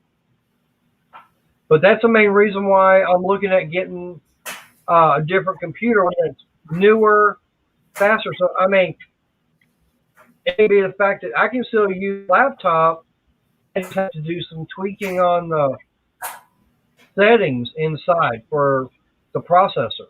I don't know. Yeah, there's so many options out there, and I'm clueless when it comes to them. I'm just not a computer guy. I know just enough to do my work at work and then mess around a little bit on YouTube and have some fun. Right. I mean, it's like we're talking 30 years ago, oh, I was building computers. I mean, you could give me a bare case. I could put in the motherboard, the processor, hard drive, the video card, sound card. I'd hook up like I said, a floppy drive in it, which was that time, 3.5 inch, which now you don't even have. Yep. I mean, at one time I was actually, I did have a computer actually ran the, what was it, 5.25 floppies? Yeah. Okay. But I mean, of course, I got a whole bunch of 3.5 inch floppies. Nobody uses them anymore. There's fewer out there. Actually, I've heard of some military starting to use that type of technology because it's so old school based that it's hard for like hackers and other people to try to get a hold of it. I don't know how true that is, but that's true. So, well, if Princess Jamie was around, she could probably answer that. Yeah. But yeah, you could put a motherboard on the table and I was saying you could put a motherboard on the table and label it a hard drive, and I wouldn't be able to tell the difference. I mean, I could, I know what the differences are. I mean, you could give me the cables, and I could have everything, plugged in. You give me at that time, give me maybe an hour, and I mean, you put everything there, parts. Hand it to me, and about an hour or so later, I've got up and running computer. But okay. Nowadays, it's like, oh, they've come out with what now? It's like, what is that? I mean, I know years ago, I wound up going to the unemployment office. They bring your resume with you. Fine. I walked in. So where's your resume? I held up a 3.5 inch floppy. They go, you got it on that? I go, yeah. You don't have an SD card or USB drive? What's that? They actually had to go and try and find a 3.5 inch drive, 3.5 inch floppy drive reader.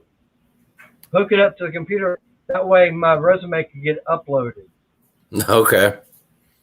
That tells you how far behind I was at the USB. What's a USB drive?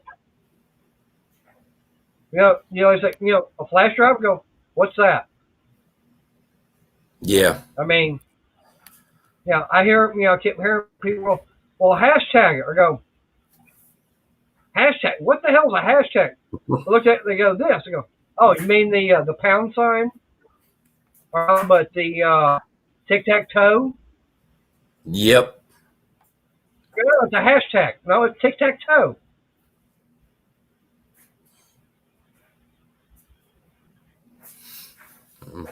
I mean, that's what I call it. Yep, that's what we used it for.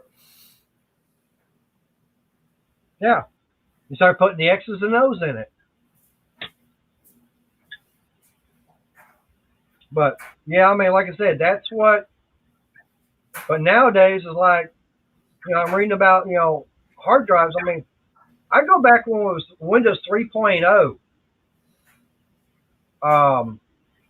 100 meg hard drive was the biggest at that time. And you had, what was it? 1 meg of RAM on a 30-pin SIM card. And like, my first computer I've ever bought was a 486 SX33 with, I think I had 4 megs of RAM, 100 meg hard drive, and a 1X CD-ROM. And I had a guy one time, they never made a 1X. I go, yeah, they did, because I had one. Okay. Now, that's how far back I can go. And if you wanted a RAM, you're talking about $100 a meg. So to get 8 megs of RAM, I was looking at $800. All right. Yeah. All right. Well, I hate to do it to you, but I'm going to cut out of here. I'm going to grab something to eat real quick, like before I figure something out. Yep. Hey, and I appreciate you coming up. Yeah, I need to shut this down, and I'm kind of rambling and everything. But yeah, like I said, I need to get in there, and I need to get all this shut down and taken inside, and get the garage all shut up and everything. And all right, sounds good. I'll catch you in the next one. All right, I appreciate it. Anytime I'm on, hey, you're more than welcome. Yes, sir. I appreciate that. All right, appreciate it. You have a good evening. You too. Bye. All right, guys. Everybody out there still watching and chatting and everything. Of course, had Strap. I don't know if you're still watching. Of course, Eleanor, he's already bounced out. 710. Of course, I appreciate Brian showing up. Brandon. Of course, having Ed and of course Boo on here. But hey, I appreciate everybody that showed up. Like I said, I gotta get this shut down because I gotta be at work. So till next time, God bless, and y'all take it easy. Good night.